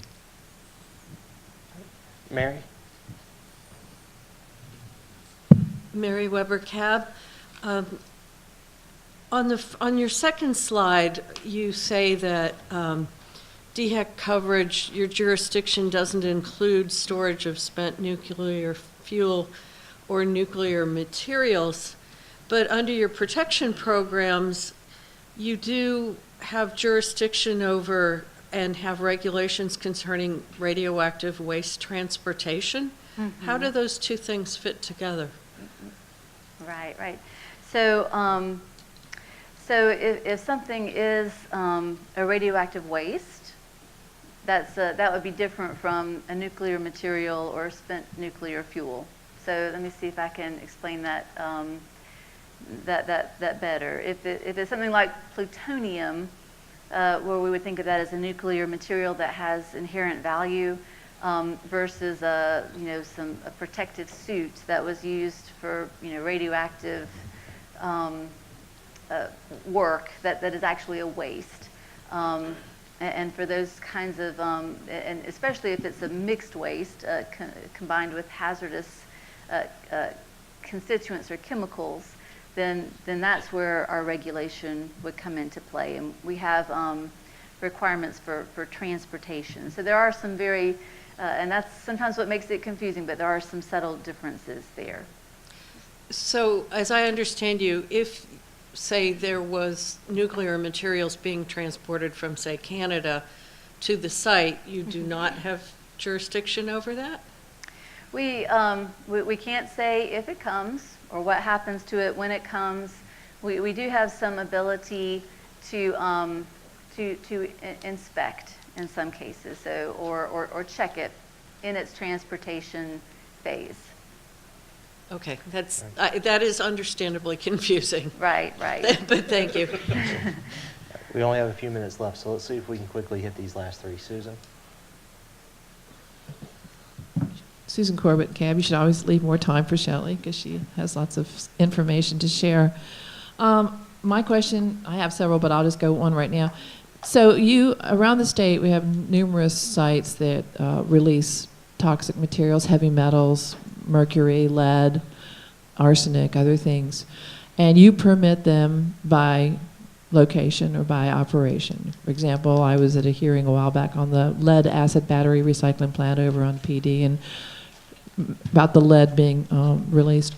Does DHEC have a cumulative account of, for example, all the mercury that's being released in our state by all of the permitted locations? do you tally up the total amount of mercury that is being released or the total amount of lead that's being released? Do you do that somewhere? Or is it just, you just do it kind of like you permitted this, they each have an allowable amount that they release? Is there a cumulative amount for a toxin? We don't do it in quite that way. There's a different way that we look at that cumulative picture. And so, so one is that that the federal standards, the federal standards really look at the pros and the cons and the risks of really all of that plays into how they set certain standards. And part of that also is if let's say there's another facility very close by that would be a big emitter. So some of our programs, again based on the federal, look at proximity of big emitting facilities. And that comes into play when you evaluate how the regs apply and some of the emission standards. Perhaps the better answer to your question is that we do maintain ambient monitoring throughout the state.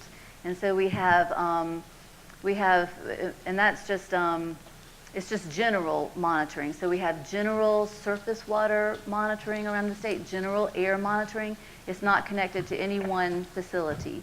And it's just, and it's a very scientific way of determining where the sampling station should be to get a good general picture of air and water quality throughout the state. And so we're always doing that, and that's been ongoing for a large part of our history. And we look at those trends throughout the state and how they compare to national safe standards. So, and we put a lot of that on our website as well. But that is aimed at looking at, hey, are there any cumulative effects that might trump a certain safe standard? That's where our ambient across the state monitoring is really geared at making sure statewide there's a general safe level. Okay, thank you. Thank you. Very quickly, Mr. Howard. Doug Howard Cap. Excuse me. Since you said that the federal government delegates most of their authority to you all, how much or what is the percentage of funding do you get from them, from the federal government? Oh, and it really varies. So we get a substantial amount from the federal government. And we do that for like for hazardous waste and for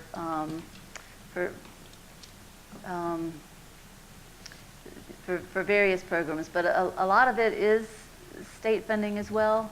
It kind of varies by program. For example, our septic permits, there's no federal funding for those. It just it varies by program. But if we didn't, if for some reason our federal funding was cut off, we would be in a big hurt. Larry, close it out for us. Thank you, Shelley. Larry Powell, Cab. Shelley, have you ever sent an inspection team, either scheduled or surprise inspection, and had the plant deny access? No. Thank you. No, sorry. Thank you. And we work in conjunction to make sure that that we have badges where we can access when we need to for unannounced inspections. So thank you.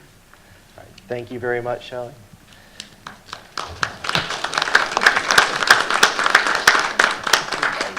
And if you have any follow-ups that we didn't get to, please email them to us. I know, Susan, you mentioned that you had a few more questions. Send them our way. We'll pass them on to Shelley and see if we can get those answered for you. Up next, we have Brian Hennessy with his update.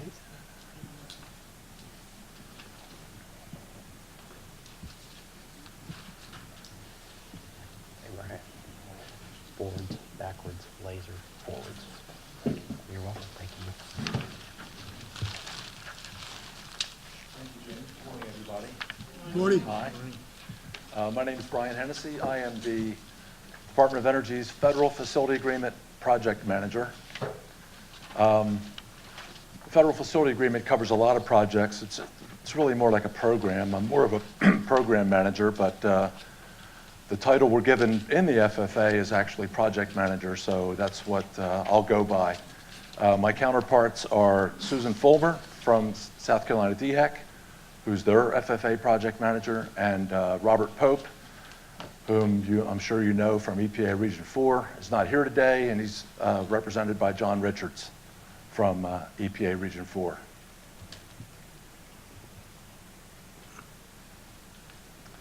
So the reason for this presentation, this is one that I or someone gives every year.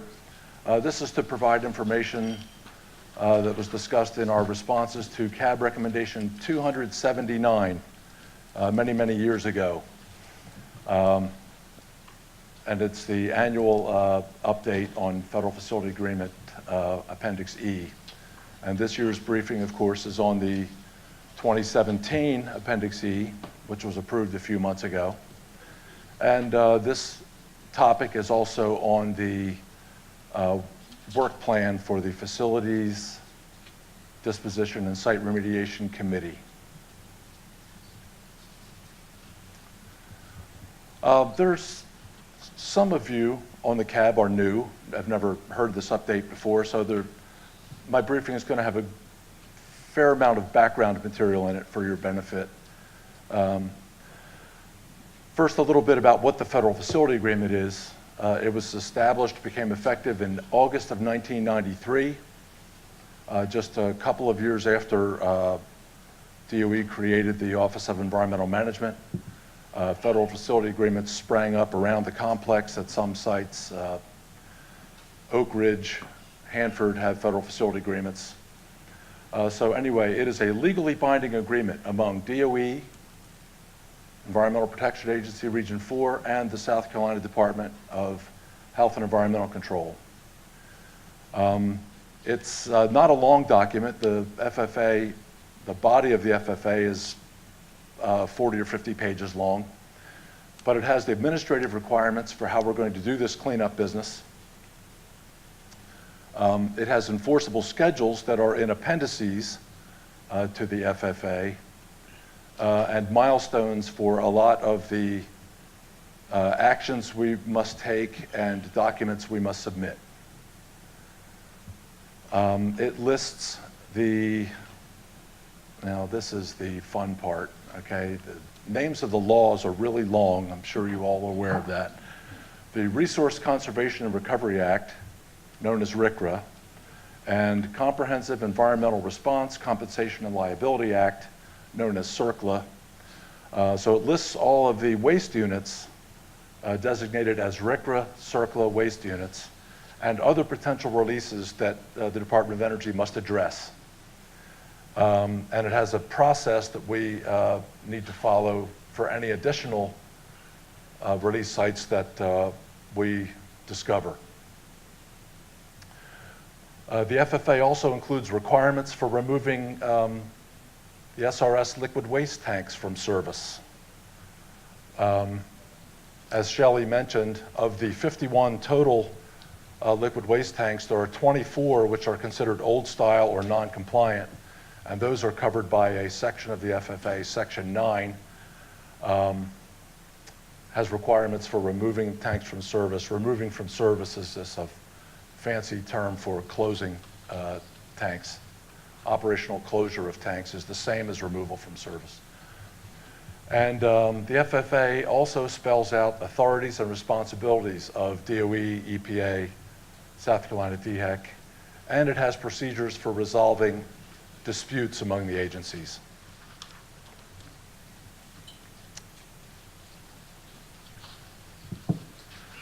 So as I mentioned, the FFA has a body, 40 or 50 pages, very dry reading, but the appendices, there are appendices A through L, and Appendix E, several of the appendices have to be updated every year.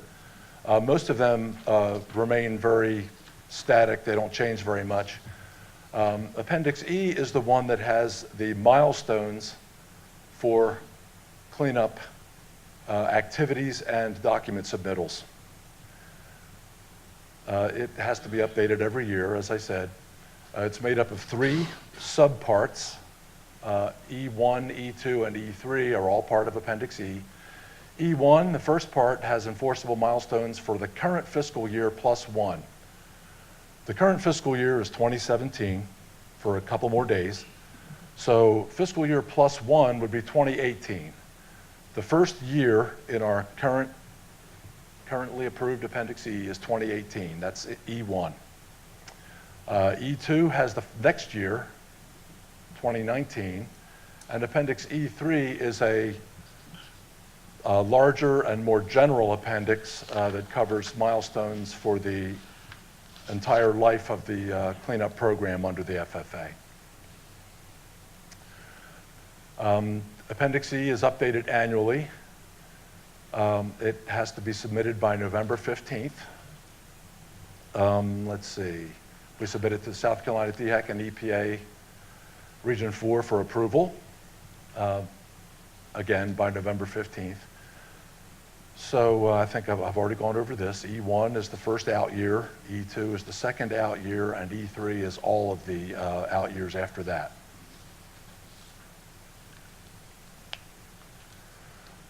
So before I start talking about specific commitments in Appendix E and milestones, I would like to, this will be a little tedious, but I want to describe what the nature of the milestones is. So first, I'm going to talk about some of the documents that have enforceable milestone dates in Appendix E. First, there's a remedial investigation work plan. A work plan is the plan that the Department of Energy prepares and ultimately follows to go out and investigate a release site or a waste unit to find out the nature and extent of the problem. At the end of that investigation, when all the data are reduced and interpreted, we create a remedial investigation report that includes a baseline risk assessment. This RI report is a report that determines, describes would actually be a better word right there, a report that describes the nature and extent of the contamination based on the investigation that was done, and using EPA procedures, estimates the human health and ecological risk from any contamination that was defined in that investigation. Following approval of the RI report and the risk assessment, a feasibility study is usually prepared. Not always, but usually a feasibility study is prepared to analyze a range of alternatives for dealing with the problem that is defined in the RI report. The reason I say a feasibility study isn't always done is that sometimes the problem is so limited or so straightforward that is not new. We've already tackled a similar problem, so we don't go to the time and expense of evaluating alternatives when it's already fairly obvious what we're going to do. The proposed plan is the document that the public sees.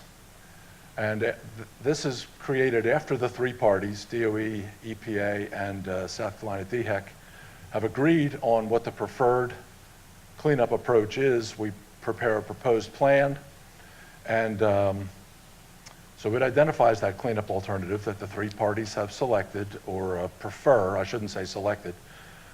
There is, you'll see an environmental bulletin or some notice that the proposed plan is available for your and the public's review.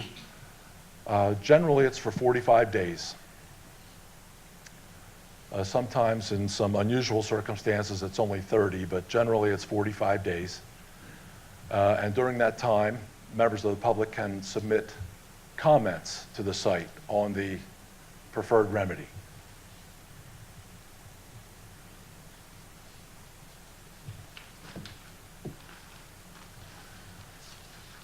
After the proposed plan has been reviewed by the public and comments have been considered, a record of decision is issued. DOE prepares the ROD, which is the acronym for Record of Decision, ROD, but it is signed by high-level folks at the Savannah River site, at Region 4, and at South Carolina DHEC. So that is what makes the remedy selection official and commits the Department of Energy to take that cleanup action. By statute, the action has to begin within 15 months of the issuance of that record of decision. After the record of decision has been issued, DOE prepares a remedial action implementation plan. Some basic design information and execution information for how the remedy is going to be designed, built, and operated.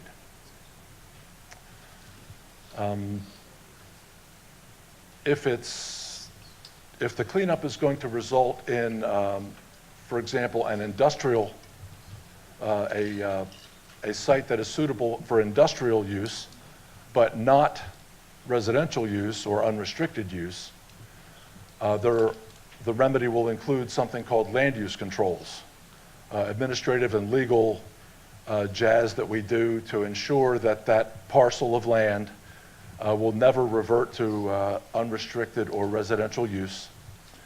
And the land use control implementation plan describes how those land use control, what those land use controls will be, and how the Department of Energy will implement them.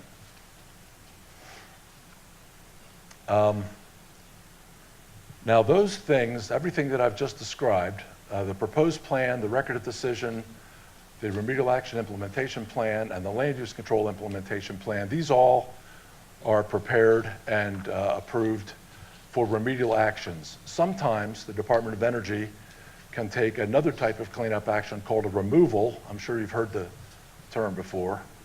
A removal action, which will not have a record of decision beforehand.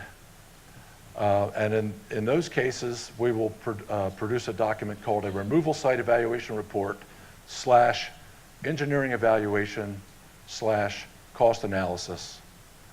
We call all that stuff an ECA. So it describes the removal alternatives that we've looked at, and these are for limited, straightforward problems where we don't want to go through the time of issuing a proposed plan and a ROD, which takes up a rather incredible amount of time, and where we know the action, what the action is going to be. All three agencies are in favor of it. We do an ECA. That also is noticed for public review and comment, at the end of which the Department of Energy issues an action memorandum. I didn't add that to the list because we don't have any of those in our current milestone menu in Appendix E. So not everything that's in Appendix E is a document. Thank goodness there are also some actions that are in Appendix E. There's a term called a field start, and a field start refers to the beginning of the investigation, not the cleanup action, but the investigation. If you remember, the remedial investigation work plan, once this has been approved, the Department of Energy can start the investigation, and that is marked by the field start. And generally there is a milestone for getting into the field and starting the investigation. Remedial action start is a separate milestone, and that's for after a record of decision has been issued. If you recall, I mentioned that within 15 months the remedial action has to begin. That's by the statute.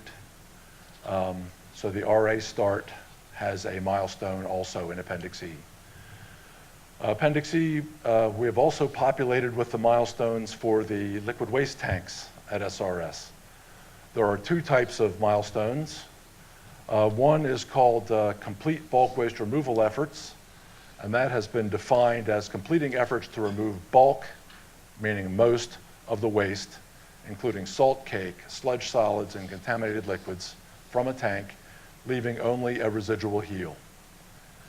So this was intended to be sort of an interim step on the way to closing a tank. And that is the other milestone, complete operational closure, synonymous with removing a tank from service. Operational closure is defined as the tank being isolated, filled with grout, in accordance with a industrial wastewater closure module. Now, I hope that's not a point of confusion, because this industrial wastewater closure module is not an FFA document. As Shelley said a few minutes ago, that is one of the documents that is that DOE creates and the state approves under their industrial wastewater permitting authority. So that's outside of the FFA.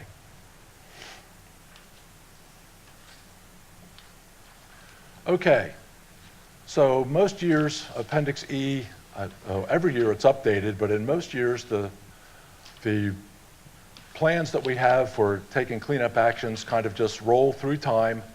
They don't change very much as we go through the years. But this year we made a somewhat significant change by consensus among the three parties. We chose to accelerate a couple of actions on groundwater in reactor areas at SRS. And in order to do that, we deferred another action that we were going to take, and I'll describe all three of these for you. The first action that we chose to take and accelerate is in groundwater at the C area.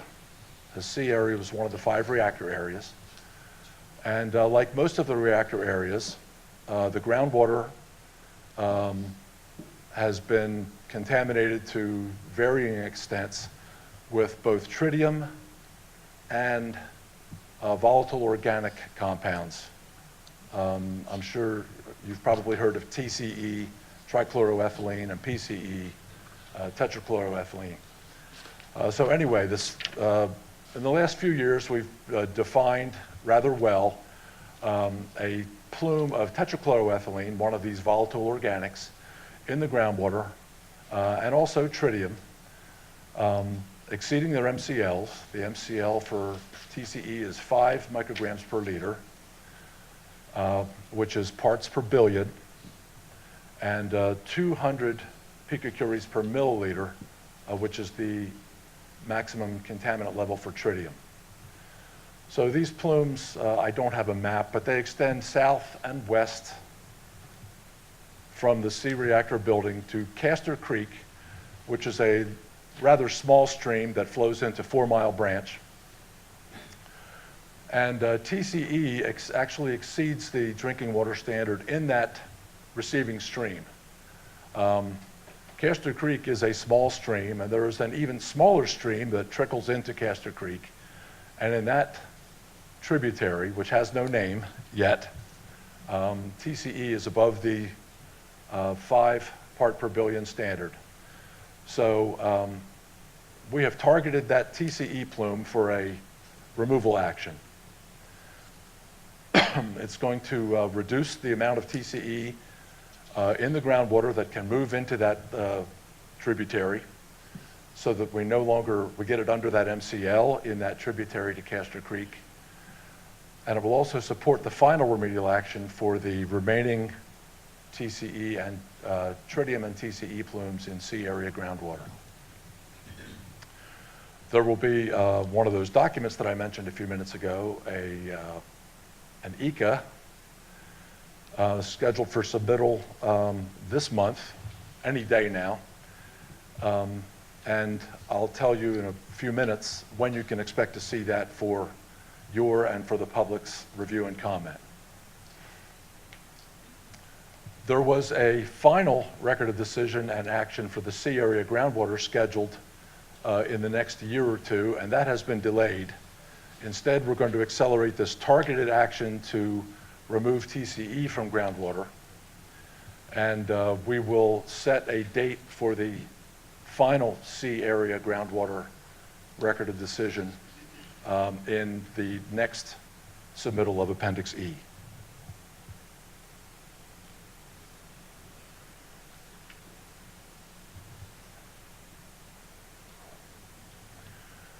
Another reactor area, this is a reactor area, P area, that happens to be closed. This reactor's been decommissioned. All the supporting facilities are gone. But there is a there are groundwater plumes of volatile organics and tritium also in the P area groundwater above their respective MCLs, the same MCLs, 5 milligrams per liter for TCE and 20 picocuries per milliliter for tritium. This stands for chlorinated volatile organic compound. I'll just say TCE. The TCE plume comes from the northwest side of the P area reactor building complex. Back in the day when these reactors were operating, there were many, many support facilities around them. There were a lot of little maintenance shops where equipment was cleaned, degreased. So there was TCE used. It made its way into floor drains, underground process sewer lines, and some of these lines leaked. And so just about every industrial area at SRS has either a large or a small plume of TCE from degreasing operations. So let's see. It's migrating toward and discharging into Steel Creek. Steel Creek begins at the P reactor. And so up at the headwaters of Steel Creek, there is this plume of trichloroethylene that in the groundwater that's slowly seeps into Steel Creek. So we have come up with a removal action to destroy some of this TCE in the P area groundwater.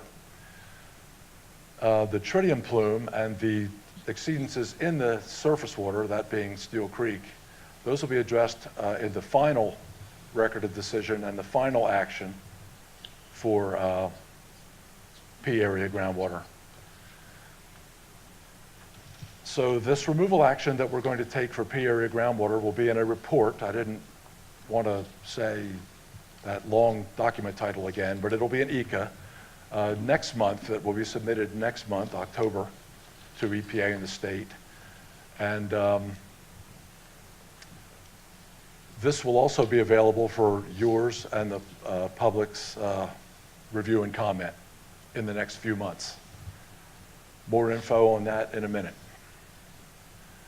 So to enable us, to give us the resources to do these 2 groundwater cleanup projects, by consensus, we decided to defer the cleanup of the wetland area at Dunbarton Bay, which is in the Steel Creek operable unit. It's also in the P area, but it's a land-based unit, and we decided that we would prefer to accelerate the cleanup of these 2 groundwater operable units that are currently discharging contaminants into streams above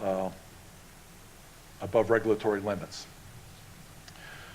The dates to issue the record of decision and to start the remedial action for the wetland area at Dunbarton Bay were moved from June 2017 and September 2018 to June 2023 and September 2024. So this is a 6-year slip.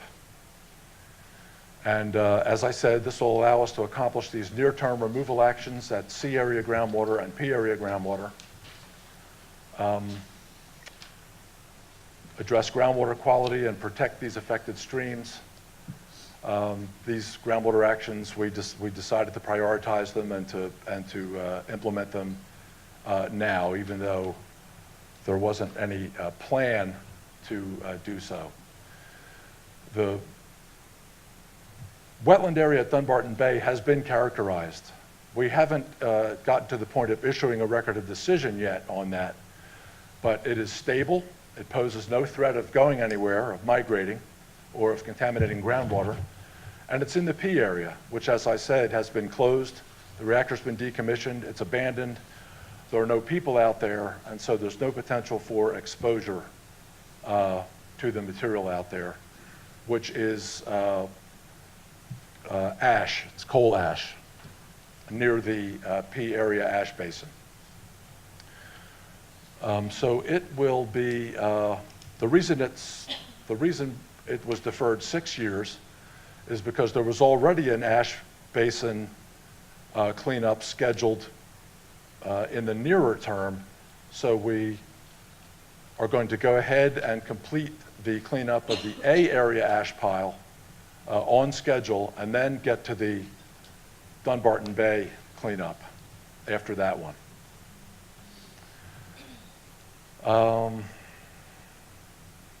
Okay, just covered that.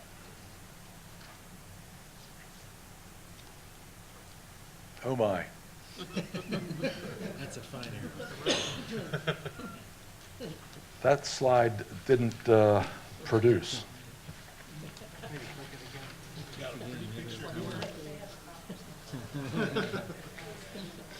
Okay, in your handouts, is there something other than an arrow pointing to the right? Okay. Yes. All right, thank you, thank you. Okay, so this is just a depiction of the next 8 fiscal years and what Appendix E now has planned over those 8 fiscal years. And this is not everything, by the way. These are just the projects that have been either affected by the change that we just agreed to make or some other significant projects.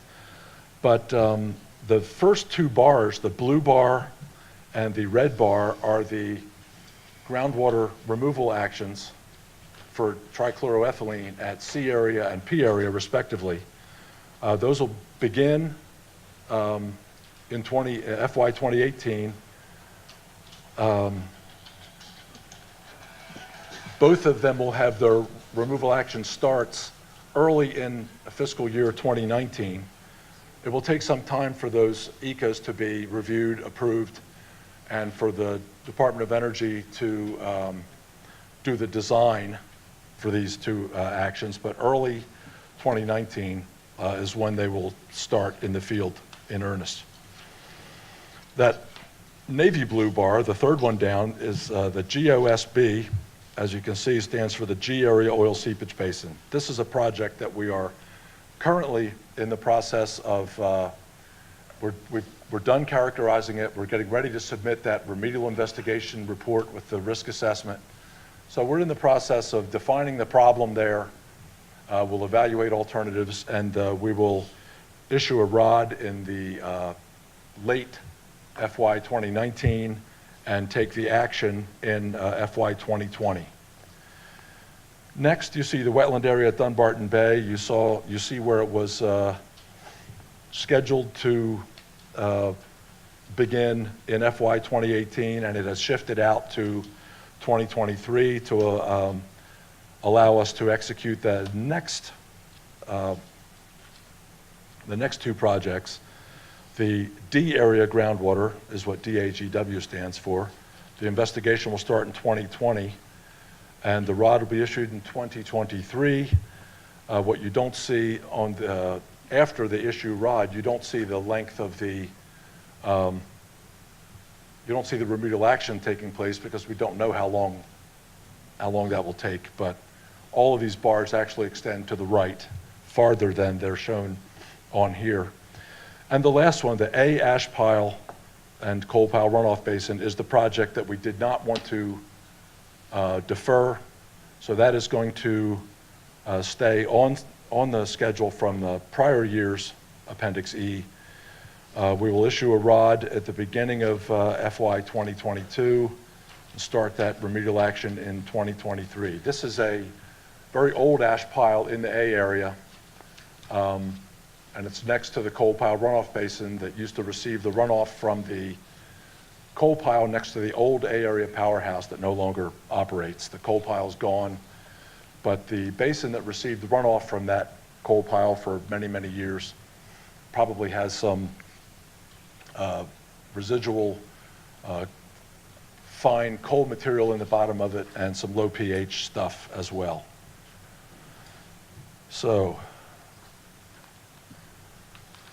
there are a lot of words and dates on this slide. I just was trying to make the point here that the little bar chart on the previous page is not everything that's got milestones in the next couple of years. So this is just for the next 2 years, fiscal years 2018 and 2019. There are milestones for 5-year remedy review reports. There are milestones for the D area operable unit, which I'm sure you hear about all the time. That's the ash basin project that is happily nearing completion. The G area oil seepage basin is a small wastewater basin out in the central shops area that I mentioned a few minutes ago is on schedule to have a record of decision issued in early FY 2019. The lower 3 runs integrator operable unit. This is, if you can envision the map of the site and the tail that hangs out from the right-hand side and runs down to the Savannah River. That's lower 3 runs. It also extends up into the site, and Parr Pond, the 5 square mile reservoir, is also part of the lower 3 runs integrator operable unit, as are all of the canals that connected P reactor and R reactor to Parr Pond. So we have submitted a couple of months ago the remedial investigation report and baseline risk assessment for that lower 3 runs integrator operable unit. We're going to be getting comments this week from EPA and the state on that, so that's all moving toward feasibility study in about the middle of FY 2018, a proposed plan in early 2019, and issuing a record of decision in July of 2019. The other key milestones in 2018 and 19 that I put on here for your information are liquid waste tank milestones. There's a complete bulk waste removal efforts for tank 15H in October. That's next month. There's another complete bulk waste removal efforts for 1 tank in August of 2018.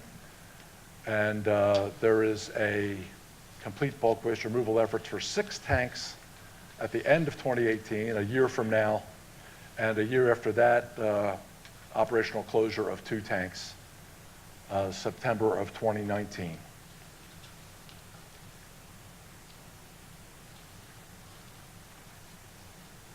Okay, so several minutes ago I said that we submit the Appendix E in November each year. The one that I'm talking to you about today was submitted actually in November of 2016. One of the comments we received from the state was they wanted us to plan a discussion on some additional ash and cinders along Beaver Dam Creek. So this is additional ash out in the D area that is not being remediated under the large D ash project that we're executing for the permitted wastewater basins out there. So this is actually going to happen tomorrow. We're going to discuss how and when to address this other ash that we've become aware of. And this Appendix E was approved by both the state and EPA in May of this year. Oops. So, a couple of documents that will be available for your review and comment and the public's review and comment in the near future. The removal site evaluation report and engineering evaluation cost analysis, the ECA, on the C area groundwater action. We anticipate that that will be public noticed and available for you in February coming up. And a similar document for the P area groundwater removal action about the same time. I think that you'll become aware of the C reactor one slightly before the P area one, just because this one was submitted to the state and EPA first, so it'll probably get approved earlier than the P area document. Again, the availability of these for public review and comment will be public noticed. I'm sure all of you are on distribution for the environmental bulletins, and there are other ways that we also advertise availability of documents for public review. The Federal Facility Agreement and supporting documentation, which Appendix E is part of, they're available at these links. These are available on the external SRS website, srs.gov, under programs, the little programs tab up in the banner. You can see the entire FFA, you can see the entire Appendix E. So I'll be happy to take your questions. James. Just considering the time, we'll probably do the exact same things we did before. Ask your question, do a follow-up if possible, and then if you have any further, we'll get to it again. Susan, can we start with you? Well, Susan Corbett, CAB. I protest, James, because I feel like this is such an important step. We got to allow a little bit of time for these things. It's not the same thing, me sending and getting an answer. One of the reasons we question is to be able to help everybody else in the CAB understand these issues. And it's not, unless we're going to share the answers of the questions that we get with everybody, it's kind of... I'm happy to do that. Anyway. So I have a couple, well, I'll ask one, but I'd like to come back. So I was reading here, the EPA has identified TCE as a known human carcinogen, and doesn't matter the route of exposure, any way you get it, or come in contact with it, it's a carcinogen, and it does bioaccumulate in fish. So obviously we really want to keep this stuff from getting into the Savannah River. Are these plumes, how far away are they? And some of them are, if they're in these creeks, and the creeks are going down, they all eventually end up in the Savannah River, I'm assuming, right? Yes. So, our goal here is to try to keep as much of this from getting to the river as possible, because it does bioaccumulate in fish. It's also in the drinking water of Savannah, Hilton Head, Beaufort, and all those places. Right. So these plumes that you mentioned, how far are they from the river? How long will it take for this to migrate if we can't remove all of that? Okay, both of the plumes, in the case of C area and P area, discharge into local streams, which, as you mentioned, eventually discharge to the Savannah River. In the case of C area, the trichloroethylene, by the time Castor Creek flows into 4 Mile Branch, and this is several miles, 8 or 9 miles from its confluence with the Savannah River, TCE is no longer measurable. So TCE from C area does not reach the Savannah River, and likewise for the plume at P area. They don't reach the Savannah River at any levels that are measurable. Where do they go, though? Where does it go? Well, once they get into the stream, there's a lot of other fresh water coming into the streams, so the concentrations become diluted. VOCs also volatilize into the air as soon as the groundwater becomes surface water. It comes into contact with the atmosphere, and it's not persistent in small streams. And it's okay. Does that take care of your question? Well, it's an answer. Oh, and I want to mention the fish. Yeah. In the case of all of these streams, our program called the Integrator Operable Unit Program monitors biota, including fish, in all of the streams. And volatile organics, including TCE, do not pose an ecological risk to the biota in these streams. And that is determined by comparing the levels in the surface water to known reference values, and also by measuring the values of these contaminants in the biota. It's not there at any measurable level. Okay, I have one more question, but if you want me to wait, James, I will. Yeah, let's get Dawn, and I don't see any other cards, so we'll probably be able to come back to you. Dawn Gillis, Cab. I have a little confused on process. When you say the final actions for C area and the P area groundwater is delayed because of these other issues, is it delayed because you're going back and doing these what we were just talking about, the removal actions? The removal actions? Not directly, no. The final records of decision for the C area and P area groundwater are going to have to answer the question, what are we going to do about tritium in the groundwater? For which there is no practicable, implementable answer today. So the portion of the groundwater problem that we can address directly is TCE, which we have tons of experience remediating. Mm-hmm. So we've delayed the final decision because, not because we're taking an early action, but because we don't have a ready answer for the tritium in the groundwater, but we're going to address the VOCs for which we do have a ready answer. Okay, so, and a similar question of, will this tritium that's in the plume get to the Savannah River? There's all kinds of monitoring they're doing down the Okay. lower through runs. In the case of P area, which has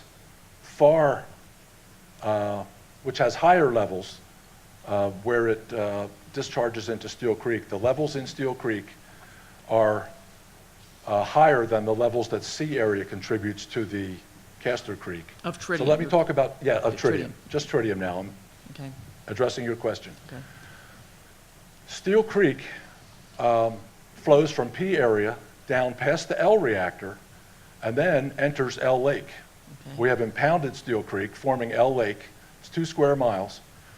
And at the L Lake Dam, it reverts to Steel Creek below the L Lake Dam. And at that point, at that location, the L Lake Dam tritium is no longer at or even close to that limit, that Okay. 20 picocurie per mil limit.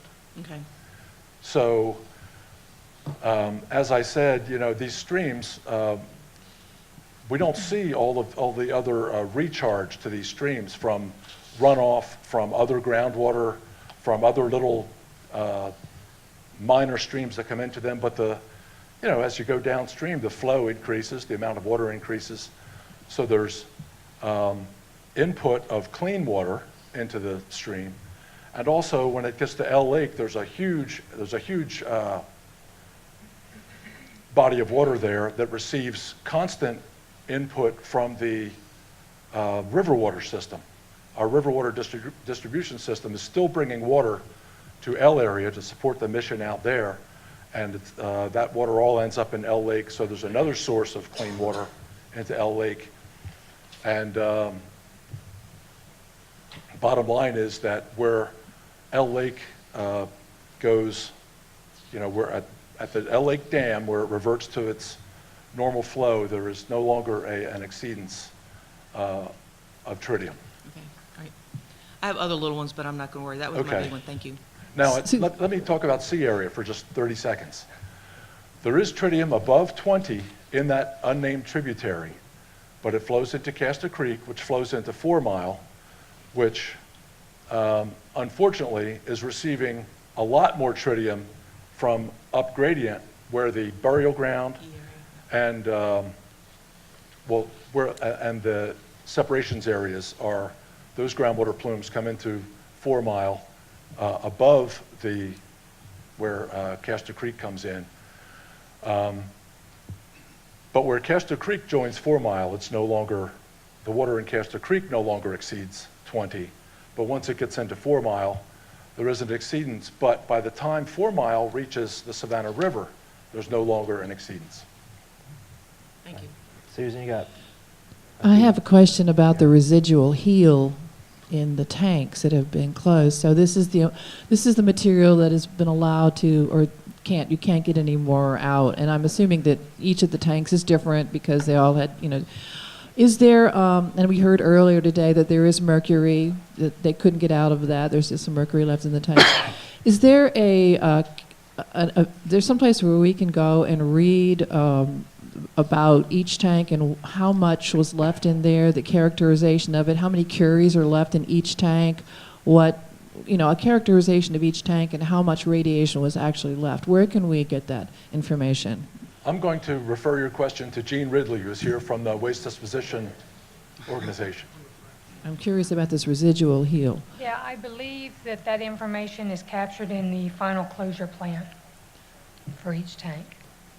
If it's not in that one, it's in one of the other closure documents, but I believe it's in the final closure plan. Is it the same for everything, or is it every tank different, allowed a different amount of heal? Every tank is evaluated based individually. We look at the constituents, and the three agencies come to an agreement on what the acceptable residuals are, and at that point, then we get the okay to close the tank. And we can find each characterization from the tank in the closure documents? Yes, we get a sample of those residuals, yes. Thank you. That's all. Thank you. Thank you, Brian. Is that it? That's Okay, it. very well. If there's any follow-up, we'll be sure to send those to you. Any follow-up questions? Thank you. Okay, it looks like, Shelley. Thank you, James. Shelley Wilson with South Carolina DHEC. And there was a question about tritium in the Savannah River, and I think Brian did a great job of addressing it for those units. Just wanted to make sure that there wasn't any misunderstanding there, because there is some tritium that's discharging to the Savannah River from Savannah River site and from Plant Vogel, for example. But that is something that DHEC monitors in the Savannah River. And if we do see any detection above a level that would be a concern for downstream users, then we have a notification system to make sure those downstream users are aware of any elevated level. So I don't know that was your question, but just wanted to make sure there's no misunderstanding there. Dawn Gillis, Cab, that was kind of where I was heading to. Now, have you seen any of those levels recently? Any levels elevated above levels? Drinking water? No. Yeah, okay, just wanted to make sure that was known to you. All right. We ran a little bit over, but hopefully we can still get a good lunch out of it. If everybody can be back in their seats at 12:45, and we'll pick back up with John Lopez. Thank you. Chicken. What is that? It's a quarter mile away.